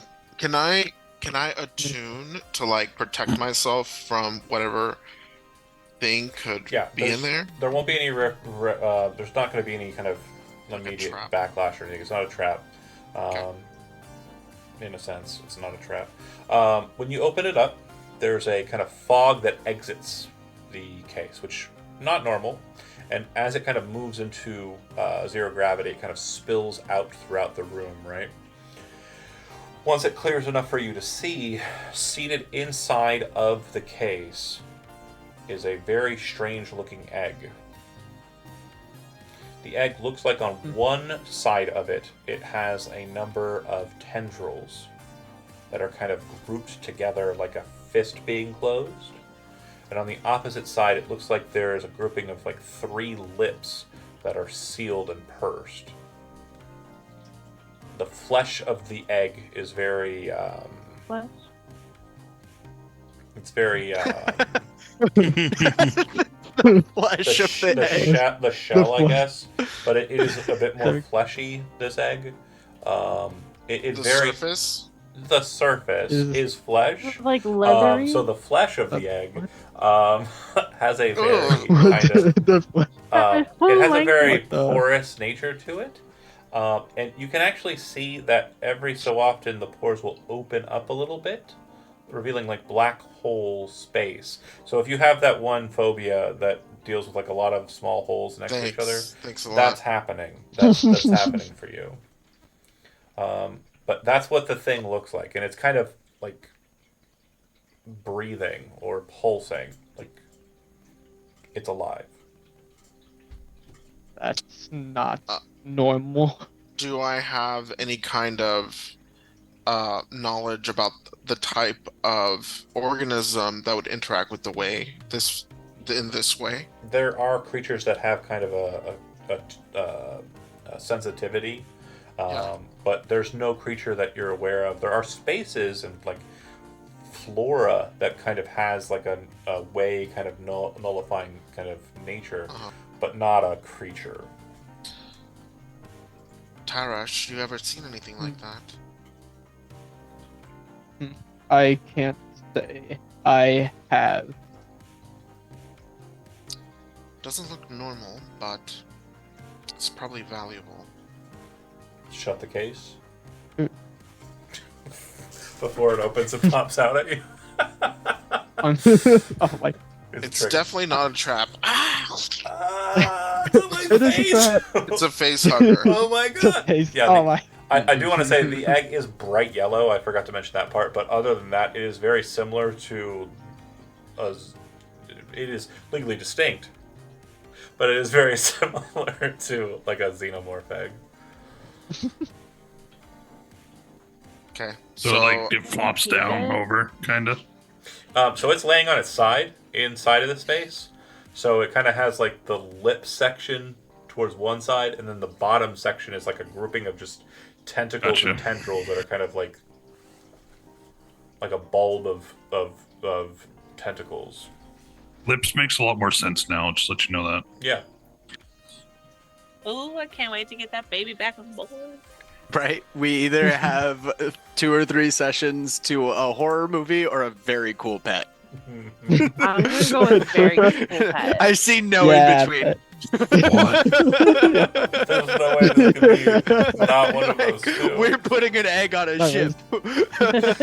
Captain. That is one of the things. And Yes. we're taking on Yes, some cryo Lupita. dude. Captain, we found an organism. It's the thing what is that. Well, I'm not quite sure. Can I broadcast images, or is that not a thing?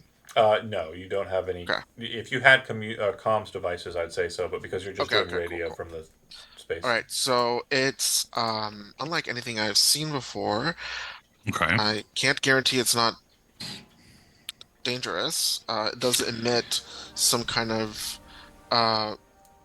void field in the mesh of the way, but it might be valuable. Okay. Do you feel that you could? Do you feel? I don't know how to word this. That's terrifying. You take it, it's your fucking egg, is what he's trying to say. I do not want responsibility for that horror story. That will be kept in your part of the we ship. can set up like a little crib in the cargo bay. We're gonna go ahead and move. We're gonna go ahead and move your room to the airlock. And, Yeah, we're we gonna actually live in there. call it. And if things It's like go for south, normal were- reasons. Well, for normal reasons. It does come equipped with its own crate, so I'm sure we can just keep it in cargo like everything else.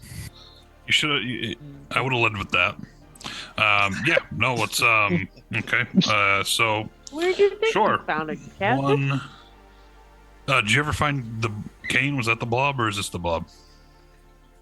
I've got Kane at the. I'm gonna go with the weird All right. edge thing. Um, is the blob, sir. We have one cane, one lipped egg.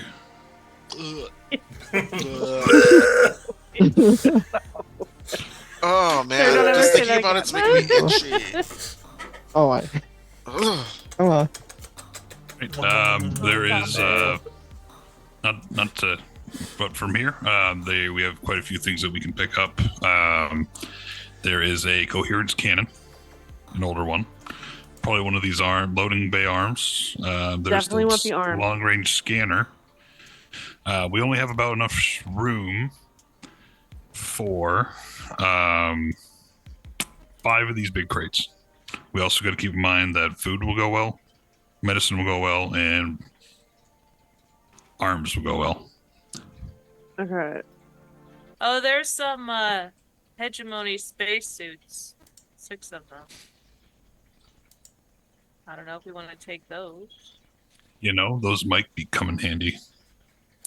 How much would you think that those would take up for space? not much. Should I put those in with the scanner? 6 hegemony. There's enough space in your loading area or in your suit up area that you can kind of set them next to each other. Okay. Of that, we're taking those. We're going to Like, those which would be one do useful. I want to wear today? Well, we could sell the old ones. Or That's true. Both. Or we keep both. If we want to be Both. bastards, we could go down places. As know. hegemony people. Yes. We want to be bastards. What? I don't know if We're I want to rebels. be We don't. a bastard. We That could was do the whole job. We point. could do jobs as the hegemony here. You see what I'm saying? I'm technically a bastard. I was born in a petri dish. Well, there you go. Hey, what? We got one. We got two bastards now. All right, perfect. Embrace that bastard lifestyle. Hell yeah. It's technically what you signed up for. All right. Wow. Okay. Let's see. I'm thinking we try to get 1 case of meds, 1 case of food. So that'd be the 2, giving us 3 large spaces, but the egg takes up. The egg takes none. Egg takes none. Cane takes none. Scanner and an arm take 1. Scanner and arm will take 1. Because you're not going to be able to install puts us them. at 2. Right, we're going to have them get them scanner installed. and arm each take 1. No. Together. They are together. 1 together. They're half. One They're together. half each. Okay. Understood. So that leaves us with 2. Coherence cannon, would that be 1? That'll be 1 because it's in a crate. Yep. Okay. So we can do one medical, 1 food, 1 arms. We don't. Or We we can didn't.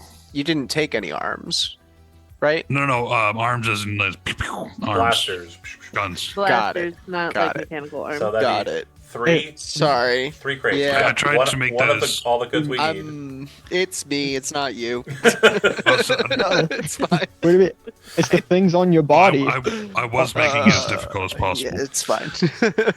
So, But this is definitely a funny question from the chat. I do want to say it. Can you eat egg? And it's funnier to me because of the ick we're getting from it being a lipped egg. I think that makes it more disgusting. Somehow. I mean, you can eat a lot of things if you chew long enough. I'm thinking of Lips. eat as like a terminology. You can eat that has everything to do once, with- you know? Never mind. I just Wait, picture. what? I'm not continuing my sentences. I'm never talking. And we're moving on. I have to talk. I picture Jazz holding a clipboard. And he has 1 lipped egg / food ? Question. Parentheses food ? Yeah, exactly. With air quotes on the food. Asterisk. I imagine Jazz is the kind of guy who writes parentheses, air quote. Asterisk. I wonder what it looks Question like. mark. And like while Dax is like Yeah. Dax is kind of like messing with the computer, getting all of the Yeah. residual out and kind of cutting out that you've been there, then walks over and starts like ripping the long range scanner, which is here on the outside of the ship, starts doing that.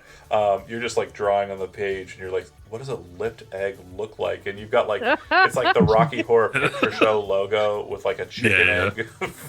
That's not at all what it looks like. And then you open the box and you're like, oh. Okay. Oh no.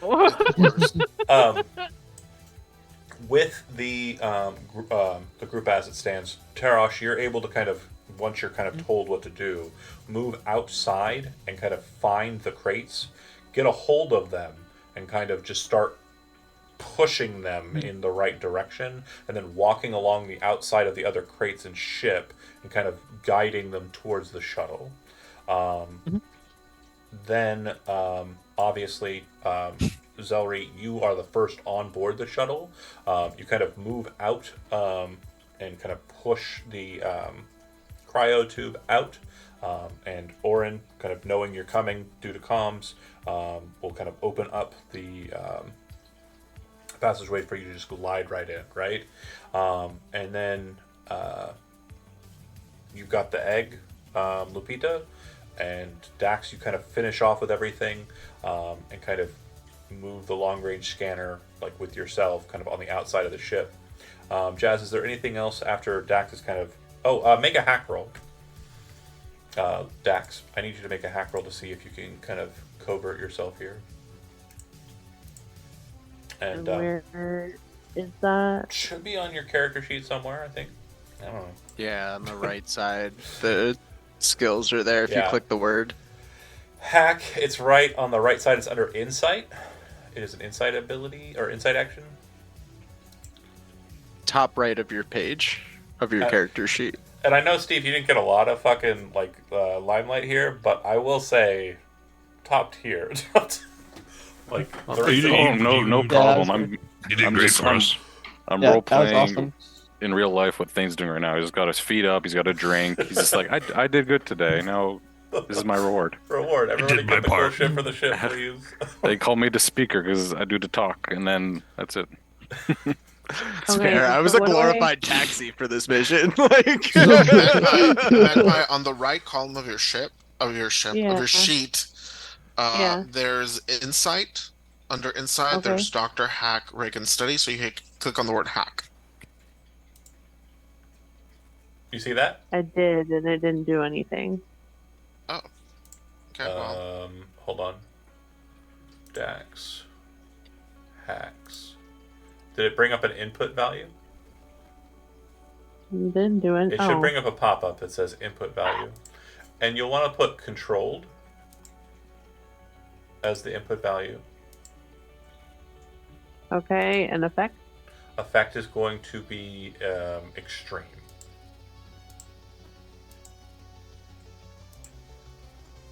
No bonus dice? You can add a gambit. You still have to, because the one that was used by Steve was refreshed because he's awesome. It was... Oh, never mind. Yeah, because he rolled a 6. Whenever you roll a 6. Would it be okay if Wait. I have a point of order. So It says add a gambit to your crew when you roll a 6 or critical on a risky action, and you didn't spend a gambit on a bonus die. Oh, and we you have did. 3. So okay, you have... Oh, mine's different than that. I'm sorry. What does yours say?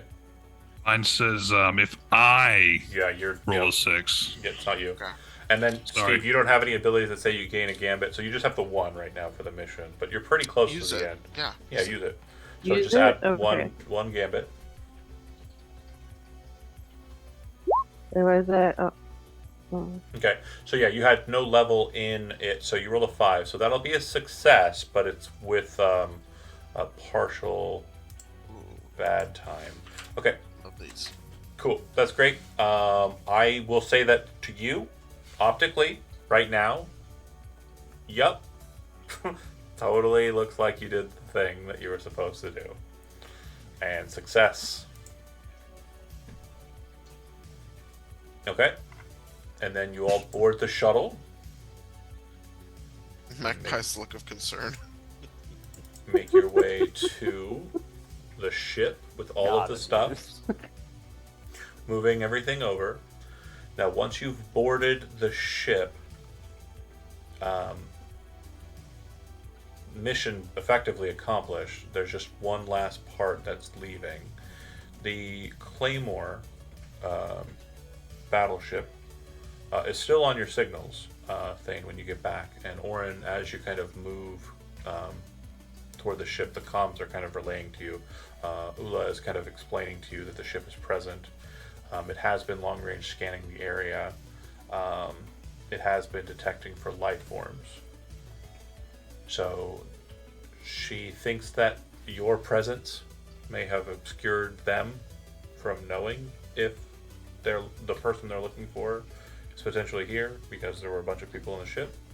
She's not 100% certain whether or not that's the case, and they have not moved towards the ship, so that must mean that they've bit hook, line, and sinker what Thane is thrown down. But yeah, you get back on board the Serenade, and you know your next destination, correct? I believe we would want to go somewhere towards where he said we were going. Did we get those spacesuits? Yeah, so that's actually a really good point. Oh shit, sorry. And yeah, you grab the spacesuits, so you'll want to list those as well. But if we look at the Procyon sector together, and look about where you're at on it, you will see that in the Breck sector, or Breck system rather, there is a actual kind of gate, but near to where you are located, there is a secret gate. The secret gate is not an official gate. The Starsmiths are the one that run the gate that goes from Breck to Dracia, which is a sector that's not shown on this map because I made it up. So if you would like to go straight for the secret gate, you can, or which is your destination where you want to go. Or if you have a reason not to do that, you could not do that.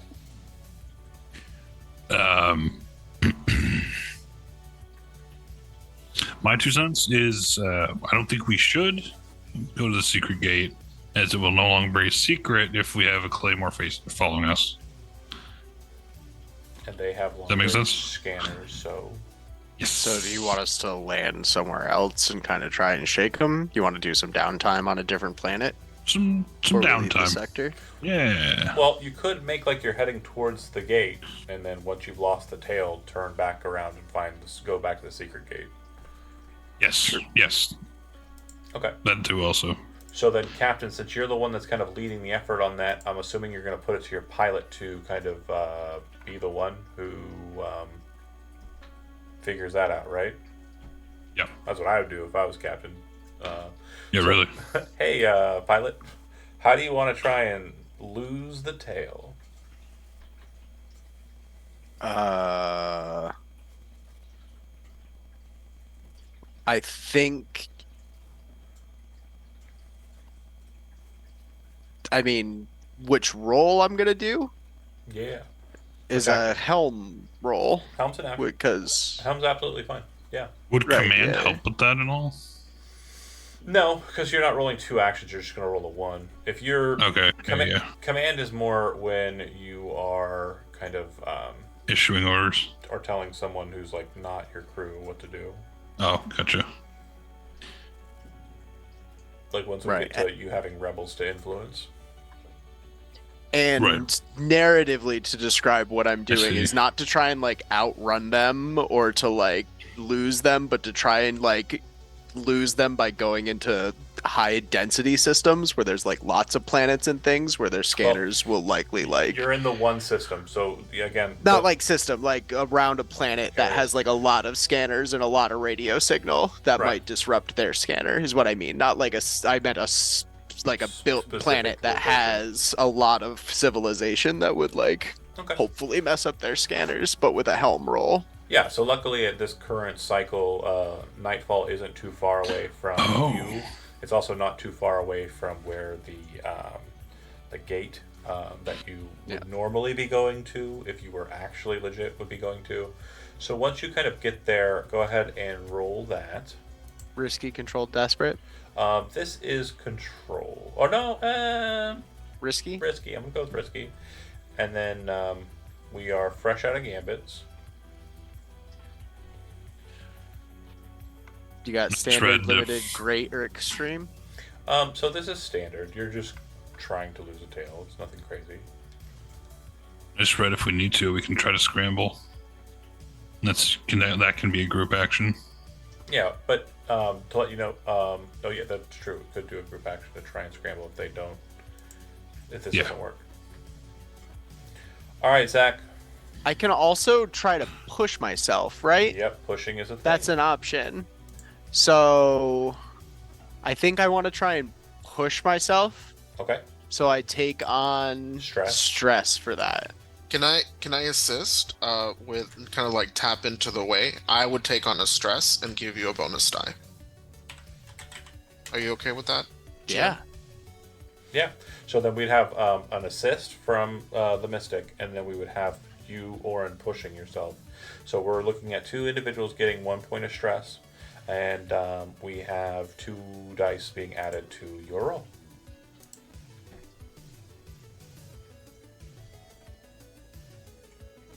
Go for it.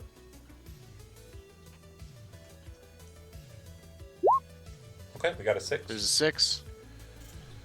So, yeah, exactly as you described it. You kind of make your way towards Nightfall. You kind of peruse around there, getting yourself lost in kind of the lots of echoes and kind of signals that are present therein, and then double dip back towards where you just were, and kind of heading in. The ship does follow you in a sense, as if it's moving towards the gate, but it does not kind of enter into Nightfall's presence, it kind of turns about from there and makes its way, from what you can presume, back towards the derelict. You folks don't care about that because instead you move towards the Horus Jump Gate. The Horus Jump Gate is present near a very strange spatial anomaly in the Brechian sector or system. It is a glass planet. So the shards of the nebula that you passed by in that space are said to be remnants of these kind of glass orbs that have kind of manifested in space, in between Brek and Dracia. These large planetoid-sized structures are completely silicone and completely glass, like almost nearly transparent. I'm going to move you to the map where we are going.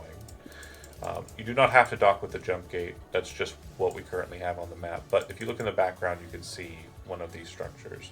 These very strange, kind of glassy, reflective, surfaced things that exist in space. They're relatively massive. I'd say the size of a smaller moon. But the gate is positioned near it, and the main reason for that is long-range scanners near these spheres, kind of directed towards these spheres, have a problem of actually reflecting the scanner. So instead of scanning something in the system, you see an echo of your own ship because you are directly looking at the mirror of the sphere.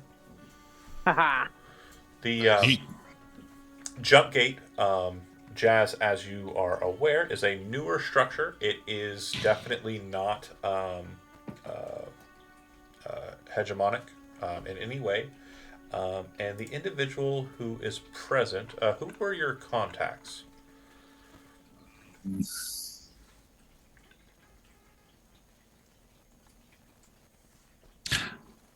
I didn't make any. The group should have selected some contacts for the ship. The ship contacts there should be in there. Did you get some defaulted to your character as well? Ada Black, the Ada performer, Black, right. was our contact on the ship. Yeah, and what group was she affiliated with, did it say? A famous performer, does not say. I think we took these notes, but I'm double checking. Hold on. So another thing we mentioned about Ada Black, and we didn't get a chance to discuss it with Steve because I think we determined the performer. Oh no, is it my mom? It's not your mom. Oh. It's obviously a relative, but it's not a direct one. I was gonna say if you guys already decided something, that's fine. I was also gonna say Black can just be a moniker for someone who doesn't want to be registered as well, since I'm. Okay, that works too. But if you want them to be related to me for narrative reasons, I'm totally fine with that. I like the idea of a surname basically being a moniker determinant on like your position with the hegemony. God damn it! Sure. One day that works. One day. And Ada, I say, would be similarly. It would be similarly the case. She is a rebel. Then she would basically be someone who inspires people to kind of group up and get together, and she would have been the one that directed you towards this specific jump gate, the Horus. It is hegemonic, the construction of it, but the ownership is not. It has basically been commandeered and is utilized for jump gate or jump travel to the Dracian system from the Brachian system. The person on board the damn jump gate. Sorry, totally segued myself out of telling you what I was hoping to tell you. Is on the way there, backing up a bit, got a bunch of stuff. So once you're on your ship with everything, free play kind of situation here before we get to a downtime scenario. Is there anything you folks want to do with the assets you've acquired? I'll start with Kimmy for no reason. So since I guess I got Kane, You do. And I'm gonna he roll only- this to the ship. Sorry, hold on. What would you Rebecca, like to what's do with your happening? unconscious man?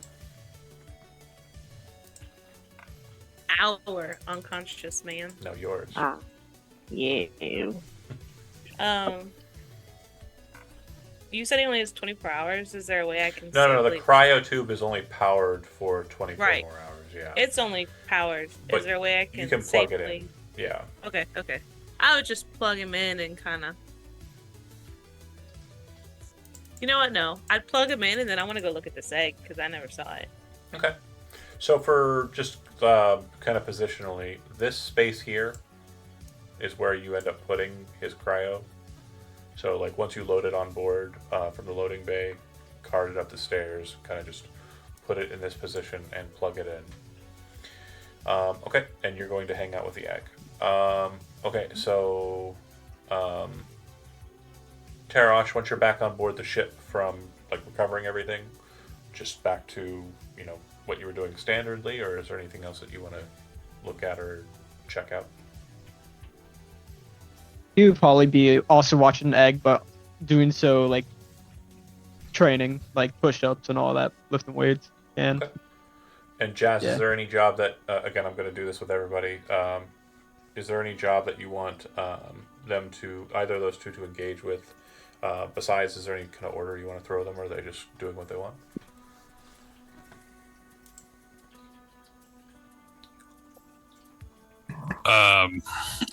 At this moment, doing what they want. We're not really. I guess it's technically downtime, right? We're in free play. We're not in downtime. Downtime is when you actually start like R&R. Oh, then pre-flight, sure. Yeah, doing what they want. We're not, Okay. doing anything. I command you to do what you want. I ordered you to have fun.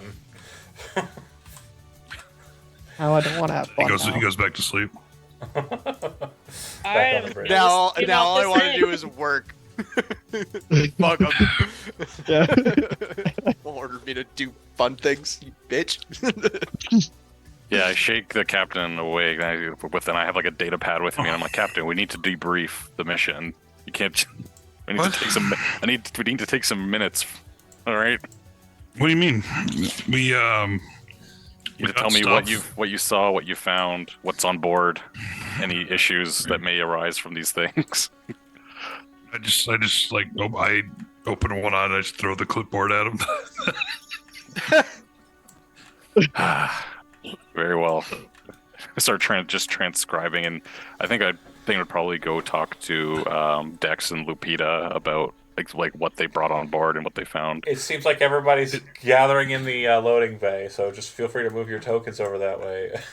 And obviously, the space here is going to be a bit limited. So, looking at it, obviously, it looks like there's a bunch of space in the loading bay.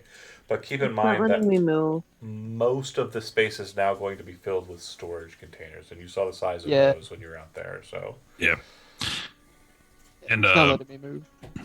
Yeah. Steve, me you can neither. look at the Stardust for what's written on the clipboard. Yeah, for sure. I'm just kind of playing up how like Thane is very structured Right, because of his like military Yeah, yeah. background. I figured. He's not used to the loosey goosiness yet. Buckle up. so Lupita, do you show and tell? Yeah, so I mean, my Lupita right now is like where her like cot is, and she's got kind of like kind of dividers up to kind of like block her area, and she put the egg all the way on the other side of the bay because it's like giving off that weird Why is she so pissed? uncomfortable void. She's like, okay, come over here. And she'll kind of uncomfortably kick open the crate and be like, there it is. Yep. Ew. And it's just like I described it. It's still doing its thing. This time there's less mist, so it seems like that's kind of a build up over time. Like, are those legs? Does it have legs? It has lips and legs? And so It's the like tentacles. the strangest part is the thing that you're probably thinking, and you're probably like, "Whoa, It's gotta smell bad, right? It probably smells bad. No. Strangely enough, it smells like strawberries. No, Like the whole thing I don't just like smells that. like strawberries. What? I don't like that. What? So, like, can someone else close it, please? It's Before, Doctor, can you Disgust scan me. it? No, I want to get samples and. Oh, don't samples. poke it. An ultrasound, an X-ray, something to identify what's inside. Don't Mhm. poke it and stab it. You want me to it's like take a- it back to my med bay? Poison egg bomb. Just an egg. Well, maybe it would be a good idea to quarantine it in the med bay. But don't you have a patient? That's how we put popsicle meat. Oh, in he's there. in the hallway. You put popsicle meat We in the didn't hallway. put him in the med bay. That's not where the outlets are. Yeah. I'm plugging in a Oh. refrigerator. Plugged them I'm in not the treating hallway. a person. Maybe. Okay, but what if one of us gets hurt and you have the creepy little? It'll just be temporary. It's just. Okay, but Well, for we real, can don't always poke throw it. it back down here. What if it wakes up? Well, okay. Do eggs wake Uh, up? What if it hatches? I don't know if it's gonna hatch. Boop. Doesn't look like a hatcher. Is it gonna? Zelri, can If it wakes you up, do eggs wake up? can you scan it with your med scanner and see if it does anything? Can I scan it? Yeah, absolutely. So you kind of bring your tools out and start kind of performing a scan on it with a tricorder-like device. You start kind of pulling, X-rays on it and checking the thing. And from what you can tell, it is a fleshy-like membrane on the exterior of a bone-like structure. The bone-like structure appears to be split into three sections, three kind of exterior shell-like segments, and they have a number of muscular tissues that kind of hold these bone structures together, taut and tight, around the top portion, which is kind of lip-like. Based on everything that you can see here, you can kind of prognosis the opening of the thing, and it seems like the muscles will relax and the mouth of it will open, revealing the contents inside. Your So scanner. the lips are on top. Yeah. So the tendrils on the bottom are very similar in your mind to plant matter, similar to like an ivy growth, but with a strange kind of musculature in it that seems like to Audrey too that we brought on our ship. allow it to kind of grasp or grapple, and it's currently in this kind of structured state, like it's like constricted, like a fist. I keep shielding my eyes like I'm trying to like avoid looking at it, but it's I'm inside my putting mind. the images right in your brain. Yo. So we basically just brought Audrey 2 on our ship. Yeah, that's not quite right. So inside of it, your scanner seems to be having an issue registering what it is, what the thing inside is, and it's not any fault of you. It seems like the scanner is being thwarted by something. It seems like the scan of the interior is being kind of like buffered, and so you're getting a staticky image. It's almost like it's strangely almost like old school TVs, like CRT TVs, like boom tubes or whatever they're called, and like the kind of gray and white static that's kind of present therein. But there is a shape in it, right? And it's almost slug-like. Oh my god, of course it is. Of course Not, it is. not that I want to, but can I deduce how to open this egg? Yeah, so you would determine that the flesh-like muscles do have a very high strength, right? Incision with normal kind of cutting devices will not be something that you can do, but you do have like a plasma cutter for kind of cutting off, spacesuits or heavy clothing or armor from an individual. You think that would probably serve? You would break each of the lines in between each of the effectively petals of bone that are kind of around the exterior of it, and that would allow you access to the interior. However, based on everything you're seeing here, the egg itself appears to be a living thing. So you think that you would kill that in the process, and you're not sure whether or not you could open it without... you're pretty sure you'd have to kill the egg and possibly the contents to get at the contents. That makes sense? Back in Yeah. the bowl. Yep. Oh, okay, Like- so just gotta wait for it to hatch.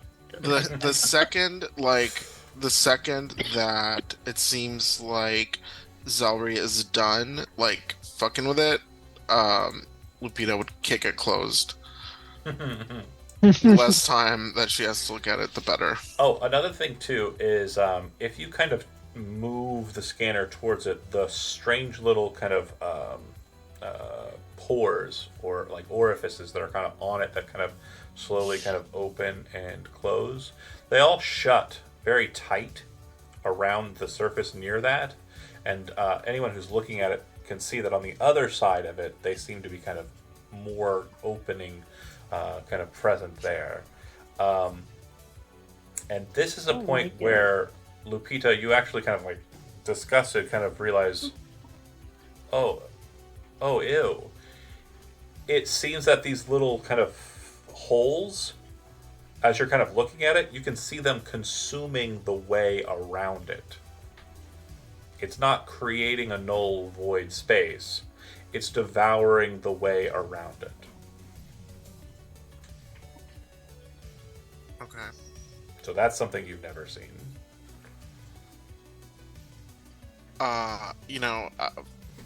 Not that anybody here, kind of gives a shit about a detail like that, but she would share that.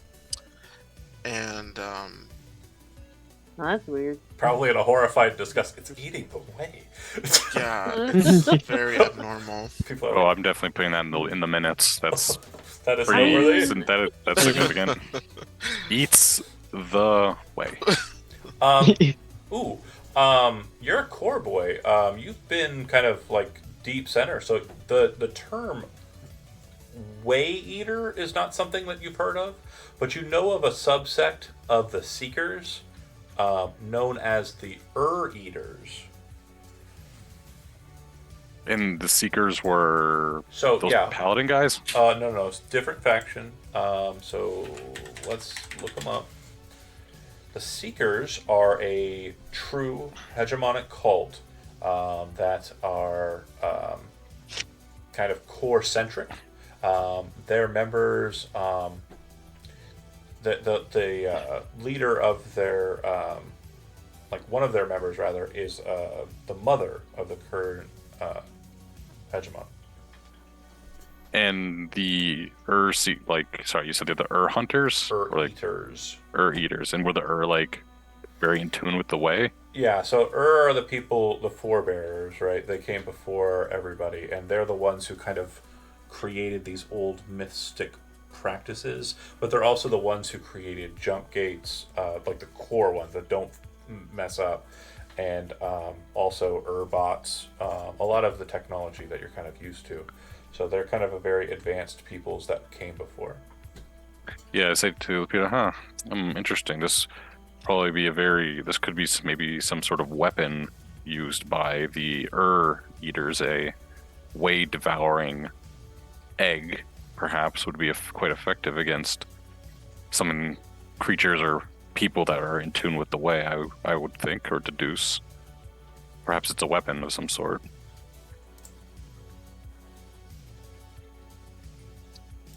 Perhaps.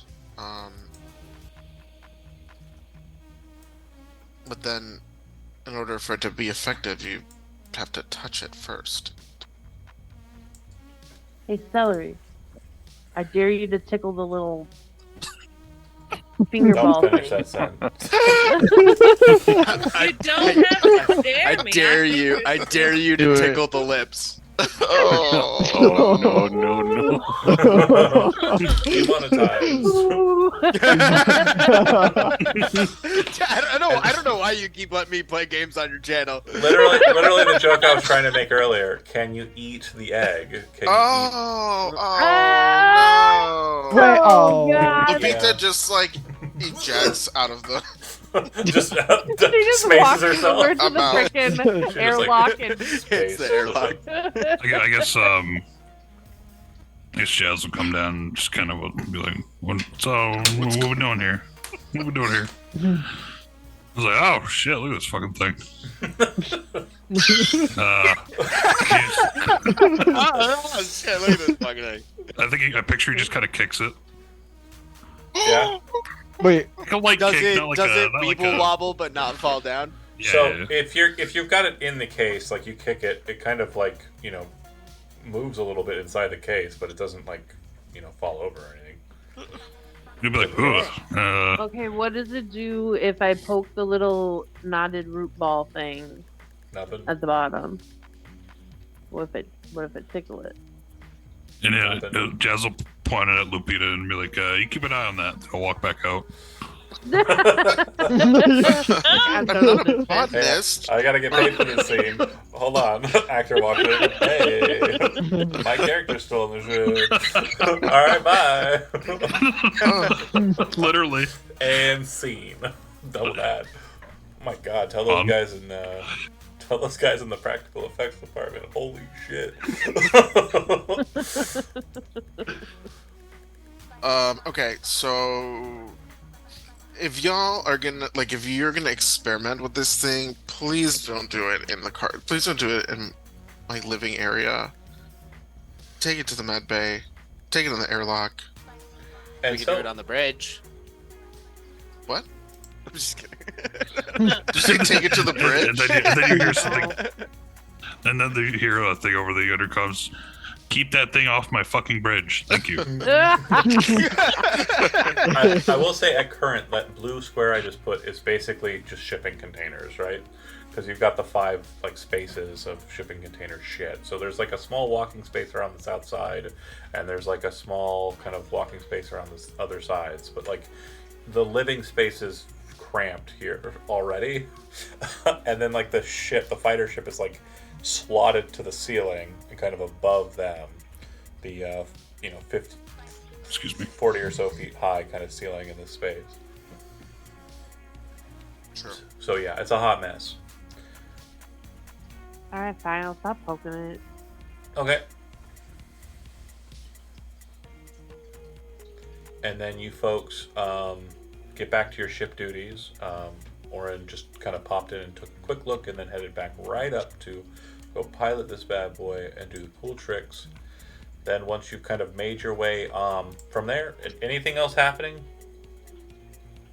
between then and when you get to the ring? I mean, I probably want Think of to anything take a of look interest. at the... Sorry, unless What were you saying, Magpie? I would want to take a look at the parts that I pulled off. If I'm able to kind of go into that. Yeah. And just see what shape they're in, and then So the whether we're gonna scrap them or use them. The coherence cannon inside of the crate is in good condition, but it is an older weapon, right? Coherence cannons are highly illegal unless they're being utilized by hegemonic kind of ships or crafts. And even in that case, it's not a commonality. They're very potent weapons. The ship that you just got off of, the wreckage of, it was hit a lot by coherence cannons, which plural is not usually a term that comes up very often. Usually it's a one and done. They're capital ship craft weaponry. They're big and powerful and potent. So it takes the whole shipping container to fit it, and that's there. It looks good. The loading arm, the best one you could find, it looks like it's great. It definitely looks like it'll fit right onto the ship. But it's not a plug and play situation. You do need to have it installed. Looking at it, you think that the best place for it would be right in the kind of the Bay Wing, which is where the gunner station is located. And you feel like this would be best because then they could also control. That would create another function for this room, which is very rarely used, and it would allow you to kind of like the arm could reach out to the front and kind of like shove stuff inside of the loading bay. Okay. Sorry, I just pictured it going.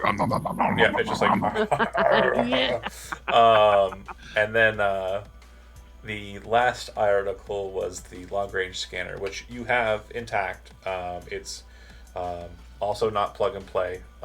You'll need to get that installed, but it is not just a scanner. It's also a comms device. So it has long range comms, which will allow you to engage with people in another system, an adjacent system, if need be. And there's no power to that system right now. Like, there's no like. It's not installed. Yeah. Okay. Like, I just don't want anything connecting to that comm. No. Yeah, it's not connected. Also, it as a system, it's like the best way to kind of think of it is it doesn't have a lot onboarding, right? It doesn't have a lot of things in it programming wise. It connects to a computer, so it's more like a. Okay. It's more like a headphone. Yeah, it's more like headphones and a mic than like a computer with headphones and a mic. Okay. I'm gonna record behind Dex, recording what essentially what she's saying about things, the condition, what is it going to require to install them, and when she gets the communicator, I'm gonna request, be like, can you please have that installed into my terminal on the bridge? Yeah, I don't see why not. Very good. Writes it down. This fucking bureaucrat. Hey, you gotta have some order in the chaos. So, the ring, the Horus. When you get close to it, you'll get contact. The individual on the other line says, "This is the Horus. My name's Jared. I'm the commander of the ship, and I'm the one you're going to have to talk to pass through. But I already got your info. You're the Serenade, piloted by." He kind of does some head scratching and says, "Marcus Stone." And Ada said you folks are all right to pass through, right? Wait, Cap, is that your name? Wait, who's Marcus Stone? Wait a minute. That's Irma looks at Captain. Comms will come up and say, it's Captain Jazz. Thank you. Is that Yeah. Is this Marcus Stone that I'm speaking My to? Christian name. Yes. Oh, okay. Great. Christian name. What's Christianity? Dude, what is that? Okay. Space Jesus. Is your mom's name Christian? So we have it that you folks will be heading through. We do have very little space on board the ring, just enough space for our crew. But if you need to dock and want to pass over anything, we can take some supplies if you are willing to let them off. We do have some matters of trade if you're interested. Oh. Yeah. How's it going?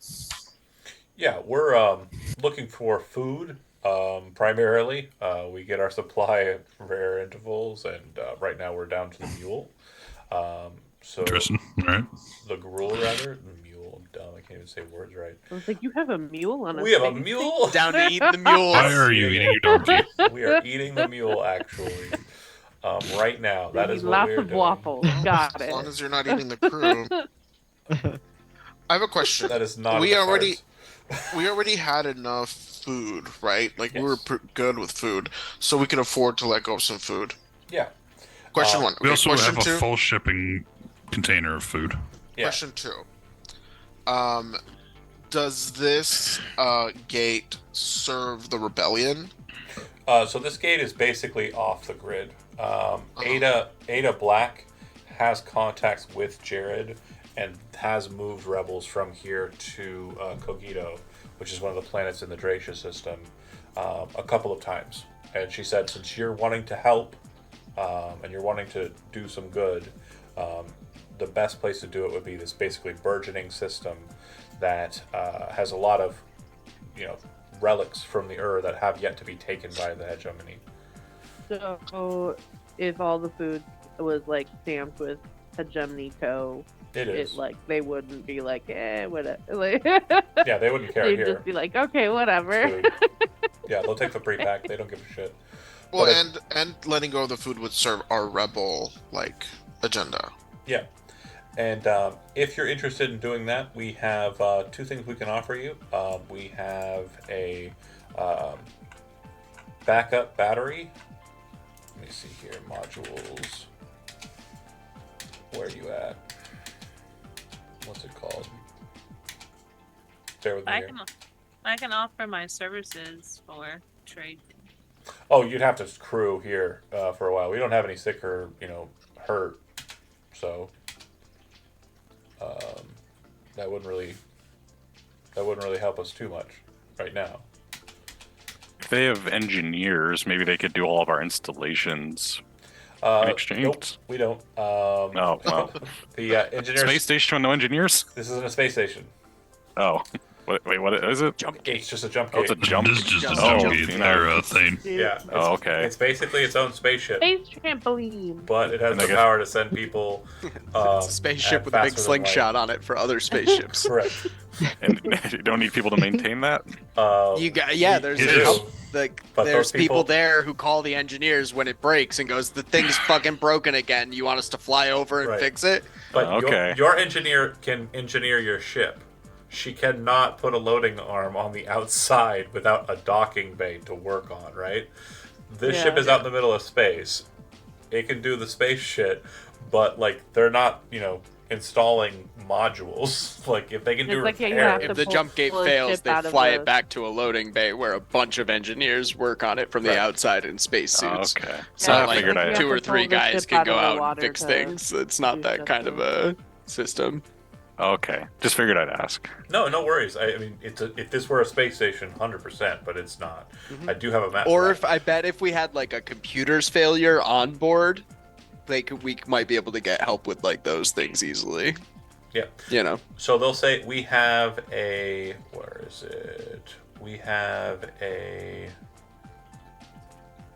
power reserves, which is a ship upgrade. And they can install that because they would be uninstalling it from theirs. They could install it in yours if you don't already have it. We have that. We do. Okay. Tell you what. I was going to say the other thing they have is missiles. Ooh, sorry. Missiles. Bit of a meta question. Are missiles like FTL? Are they good at bypassing shields or have some sort of mechanical thing, or is they just cool to have? They're projectile with mounted drives, so they are they go where you want them to go. They are not legal. Missiles are not legal. And neither are we. When it comes to shields typically are kind of buffering. Missiles are going to bypass shields in some degrees. Ooh, hell yeah. Particle cannons do likewise. I mean, it just depends on what you're shooting on. Obviously, it's to armor when we get to that point, but yeah, we haven't fought yet.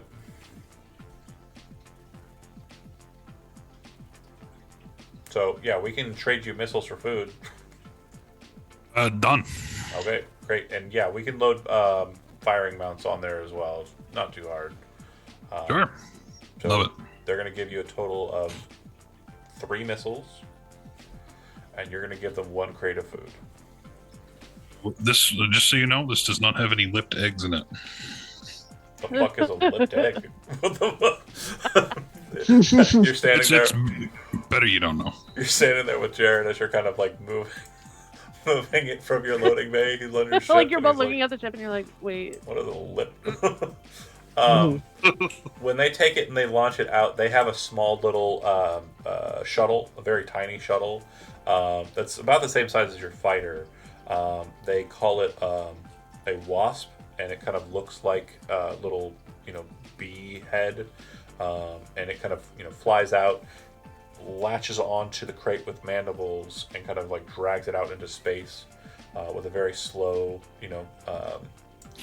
propulsion. And they kind of store it on the exterior of the ship, strangely enough. As you can see, the ship, the Horus, does not have a lot of spacing for shuttle bays or anything like that. It's a very simple system, and very much requires kind of people of a specific nature to kind of crew it. But apparently they, do well enough out here, and Ada's already paid your passage to pass through. I am stalling. That is true. You did very well on the mission. I did not expect it to go that fast. But you get back on board your ship after passing the food over to them and taking the missiles, which are now loaded on the exterior of your ship. I would say if we move back to the look of it, probably up here. That makes sense? That sound good? Do it again. Here? Yep. Okay. Kind of front-facing 3 missiles, very well hidden inside the kind of plating of the ship, and it can kind of just pop up, shoot out. Okay. You then pop through the gate. The gate is not like any other gate you've passed through. It's definitely very strange. The energy that kind of emits from it, which is normally a kind of bright blue for gates, for this one it's kind of a dull, almost like piss yellow. Just very kind of like dull yellow. But you enter into the gate, and soon enough, very, very soon enough, you find yourself passing through the kind of faster than light space and entering into the Dracia system. Upon entering into it, you can bring up schematics on your like command post or your meeting room. But you would know that the place you need to go to meet up with rebels is the planet of Cogito. And if we go into the Dracia system descriptor and look at Cogito, we would know that Cogito is a mining world. It is on the edge of the Cambian belt, which is this kind of asteroid belt there. And it itself is a ruby red planet that is the main source for Mundus and Parias. Much of the world's resources have been stripped already, but a couple of syndicates still use the planet as their base of operations, namely the Cobalt Syndicate and a group called the Wutani Incorporated. The native people of Cogito are the Imish, and they have been subjugated by the above corporations and to a lesser degree the hegemony, but have always risen to contest the colonization of their world. So it is not a 100% conscription or servitude of the Imish people. It is some are and some are not. And they are basically striving to free themselves, where the corporations are striving and the syndicate are trying to put down their rebellions. The dynamic has shifted of late due to a number of rebel forces congregating here after a number of failed efforts on the planet of Parias, which is a bit more cosmopolitan than Cogito.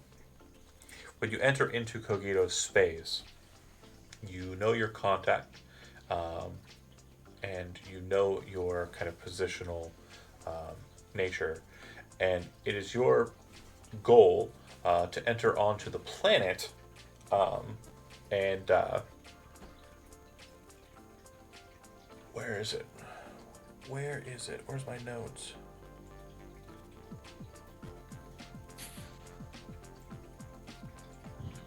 Oh, right. Okay, so you will be entering into a sector or a region of the planet of Kokido known as the Green Scar. And it is a section of the planet that has water, but due to a high algae content, or high algae population, rather, on the surface of this water, the look of this kind of massive, it's not quite a lake, it's not quite a river, because rivers typically have outlets and inlets, but it is long and like narrow, but it has no kind of excess, right?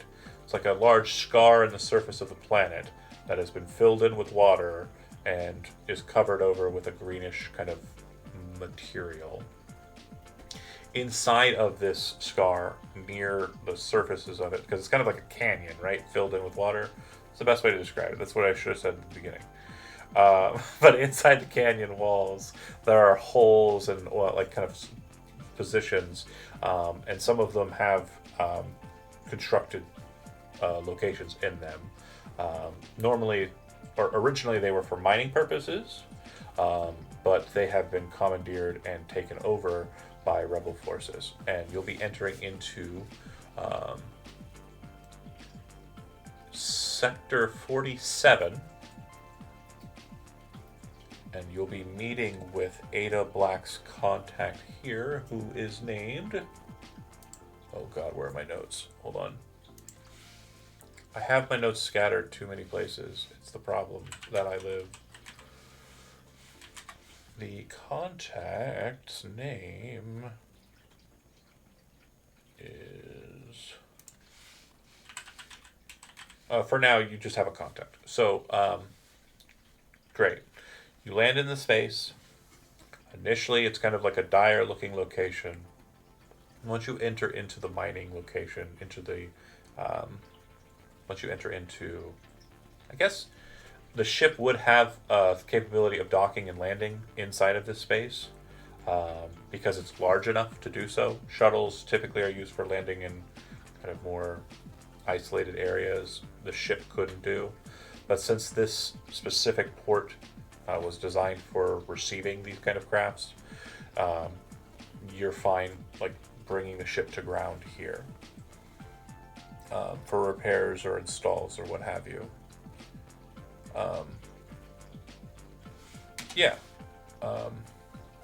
I'm really trying to find the name of the contact, and my brain is having a really hard time remembering him.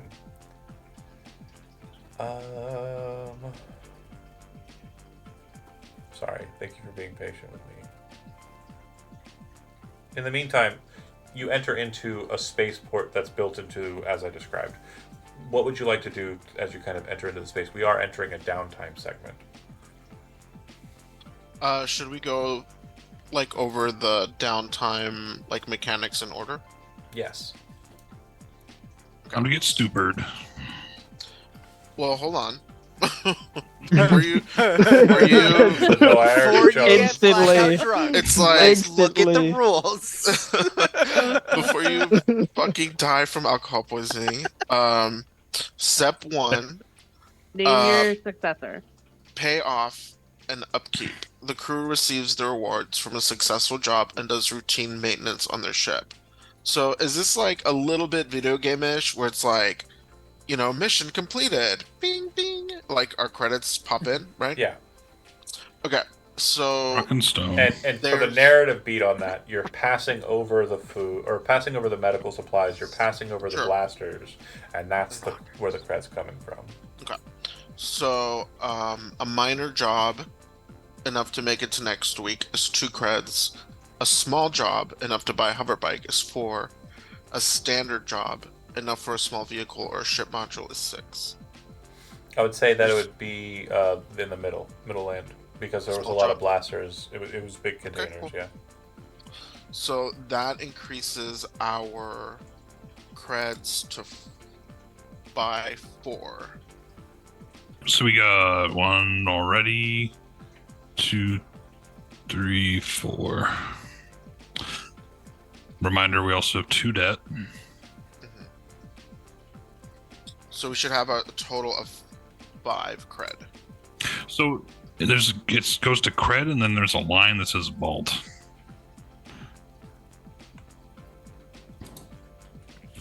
Past that, or what are you asking me?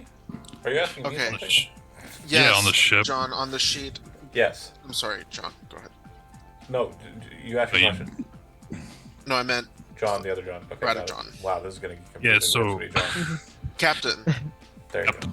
All right. So if you look at the fire drake sheet or the serenade sheet, it's cred 1, 2, 3, 4, then vault 1, 2, 3, 4. Okay. Vault is you storing it away. Okay, so that's what we have on hand. So I guess we're 4 and 1. Yeah. Okay. Heard, Chef. Not to, Okay, so on 117, vault is under ship upgrades. Oh yeah, you don't have a vault, so you can only keep so much cred. So you're gonna have to spend at least 1 cred while you're here. Okay. I mean, that's good, right? That's fine. Well, you already have plans for it, don't you? Could we wire some to... Oh, wait. Yeah, we have a debt. No, you have debt. Sure, that's true, but you also have a bunch of modules you just got off that ship that you need to install. That's not going to be free. You know what? That's more important. Okay. A bunch of us paying off a bunch of assassins. The Ashtari aren't assassins. They're just religious nuts. I'm sorry, okay? Close enough. The Ashen Knives are assassins. Yes, those are. Yeah, those are. Yeah, those are. I guess I didn't ultimate. I'm sorry. We can pay them off and not pay off the other ones and still have 1 cred left over. Okay. Let me go back. Let's focus on getting shit put on. Oh no, I fucking lost it. Well, the missiles should be installed already, right? Yes, that's part of it. Yes. But they're 1 use, so basically you're gonna fire 3 missiles and that's it. Yeah. You can get new missiles to put in those missile slots, but yeah, it's just... Should we put that up on the actual weapons part of the sheet, John? That's fine. I'm okay with that. I'll figure out how to do that. Yeah.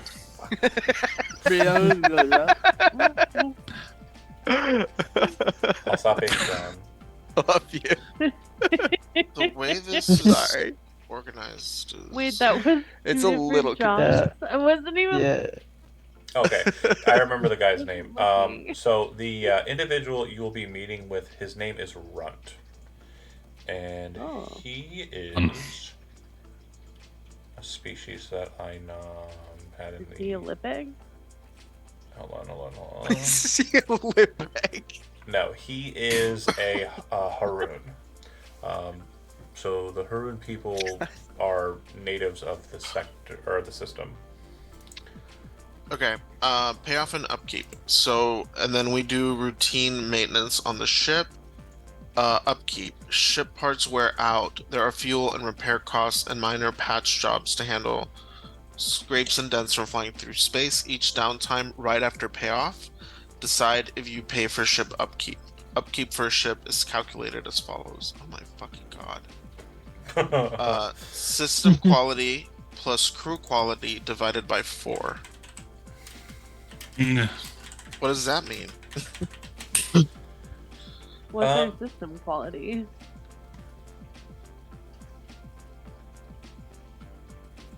What I can say is that you folks figure out the math. I'm gonna do a narrative beat as you also decide your downtime beats. But as we well. need those numbers. Oh, that's fine. You're gonna get them. That's fine. I believe in you. I've always have, but I got to do something for the last 10 minutes Didn't here. you create What's this the quality of system? our crew? Oh no. Well, no one got in. Stellar. And then Stellar Yeah, quality. stellar. There. Oh shit, John's the one doing the homework? I was gonna steal him. Oh, steal me. I'll it's Thane, you're on homework duty. I do have a question for Kimmy though. I do want to make sure I ask a question of Kimmy here.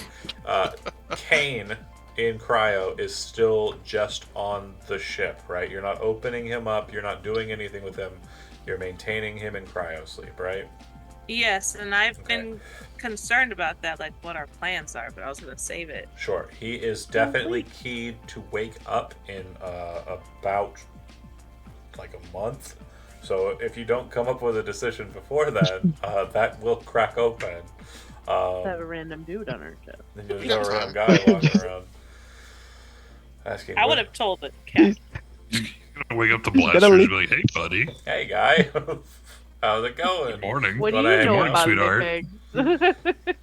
And then he's like, whoosh, and he grabs his lightsaber. I mean, lightsaber. I don't think See if he's got a lightsaber. someone else has it. So we're just gonna leave that man frozen? Yes. That's what he wanted to be for a month, anyways. I mean, it's not really changing his dynamic.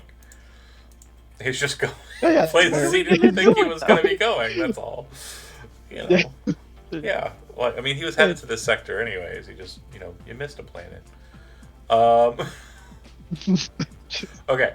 So, Runt wants to speak with Jazz after, like, the stuff has been loaded and before you folks kind of, like, as people are kind of moving to their stuff, doing all of the busy work, and you're kind of, like, trying to help and, like, you're kind of telling people what you need, what we want, but he kind of pulls you aside.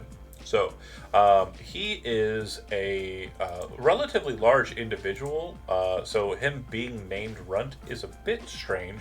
Of course, this is the first time you have ever personally met a Haroon. You know that the Haroon are not native to this system or the Procyon sector as a whole. Instead, they're natives to a sector that's well outside of this space called the Haroon sector. There is said to be an empire of people known as the Hesh who exist outside of the known sectors that are a force to rival the hegemonic structure, but equally as bad. Don't like that. Do not like double empires. That's not cool. Nope. They are very totalitarian. Compared to the hegemony, like, they are worse from everything that you've heard. But Haroon are very physically competent looking individuals. Like, they're very musculatured. Big boys. They are very large. I guess the best way to describe them is they look like the Predator, right? They do have kind of a weirder looking, almost insectoid like mouth with mandibles. Not like the Predator, but yeah, kind of like the Predator. But they are very large individuals with kind of a very feral looking appearance, right? They have a very almost bestial looking facial structures, but not really reptilian, but also not really like insectoid or mammalian, right? It's just like a weird blur of all of it. They are predatory looking creatures. They look like they're apex predator types. But he is about 7'8". So I'm. Yeah, you're doing one of those, and he says, "You're the captain of that ship that just came in. Thank you for the supplies. We really needed them. We've been waiting. A hegemonic transport was on its way with individuals on it who were claimant to assist with the rebel forces here. A friend of mine was due back with them. Unfortunately, it seems that ship was shot up quite a bit by Hesh invaders that have made their way into the Procyon sector. Their stealth crafts are undetectable, even by hegemonic craft." Interesting. Say, friend, what's the name of your friend? Kane. Oh, Oh. About that. Oh, you met him? No, he's an icicle back on the ship there. Oh, he's in cryo. You got him. Yeah, we got him on ice. Is that where you found this stuff? Yes. So the prime mover is fucked, is it? Very proper fucked, if I may say so myself. I wish your ship had a bit more transportative capabilities. I'm sure we lost a lot out there. I will let you know that we did come in contact with a Claymore-sized battleship.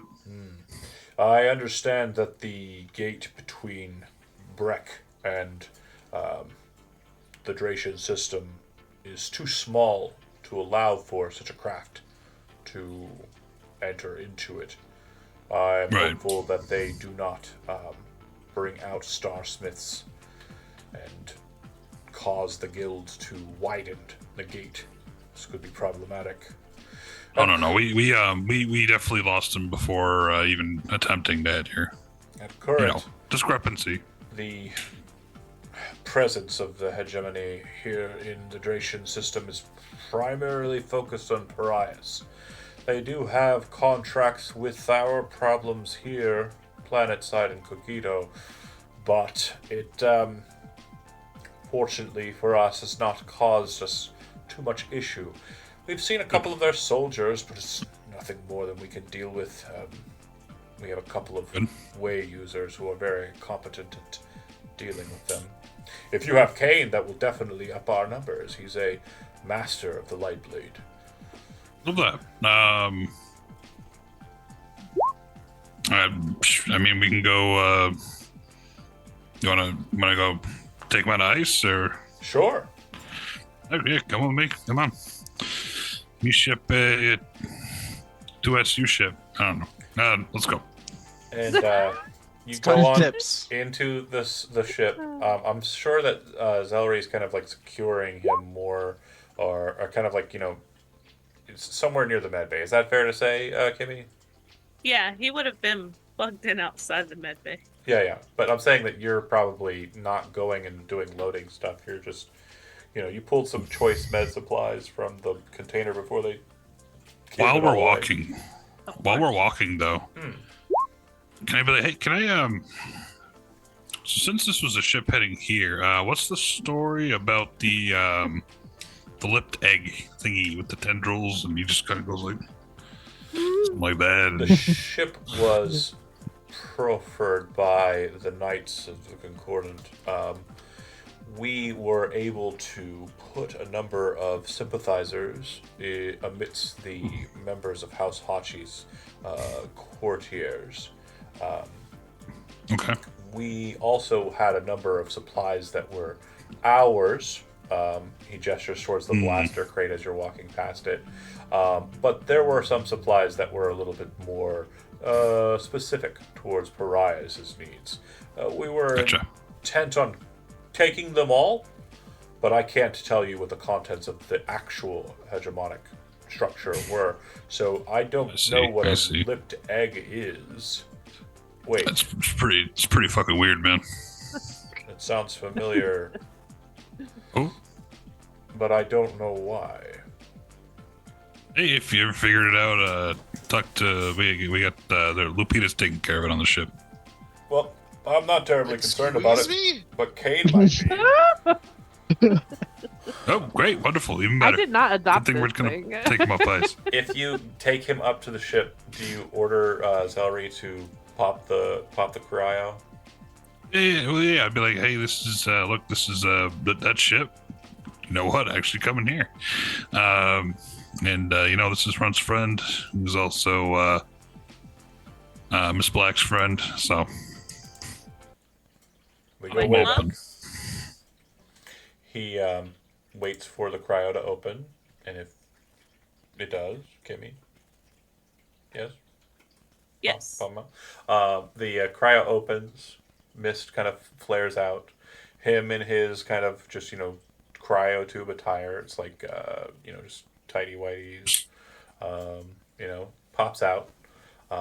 He kind of opens his eyes, and it's very dramatic.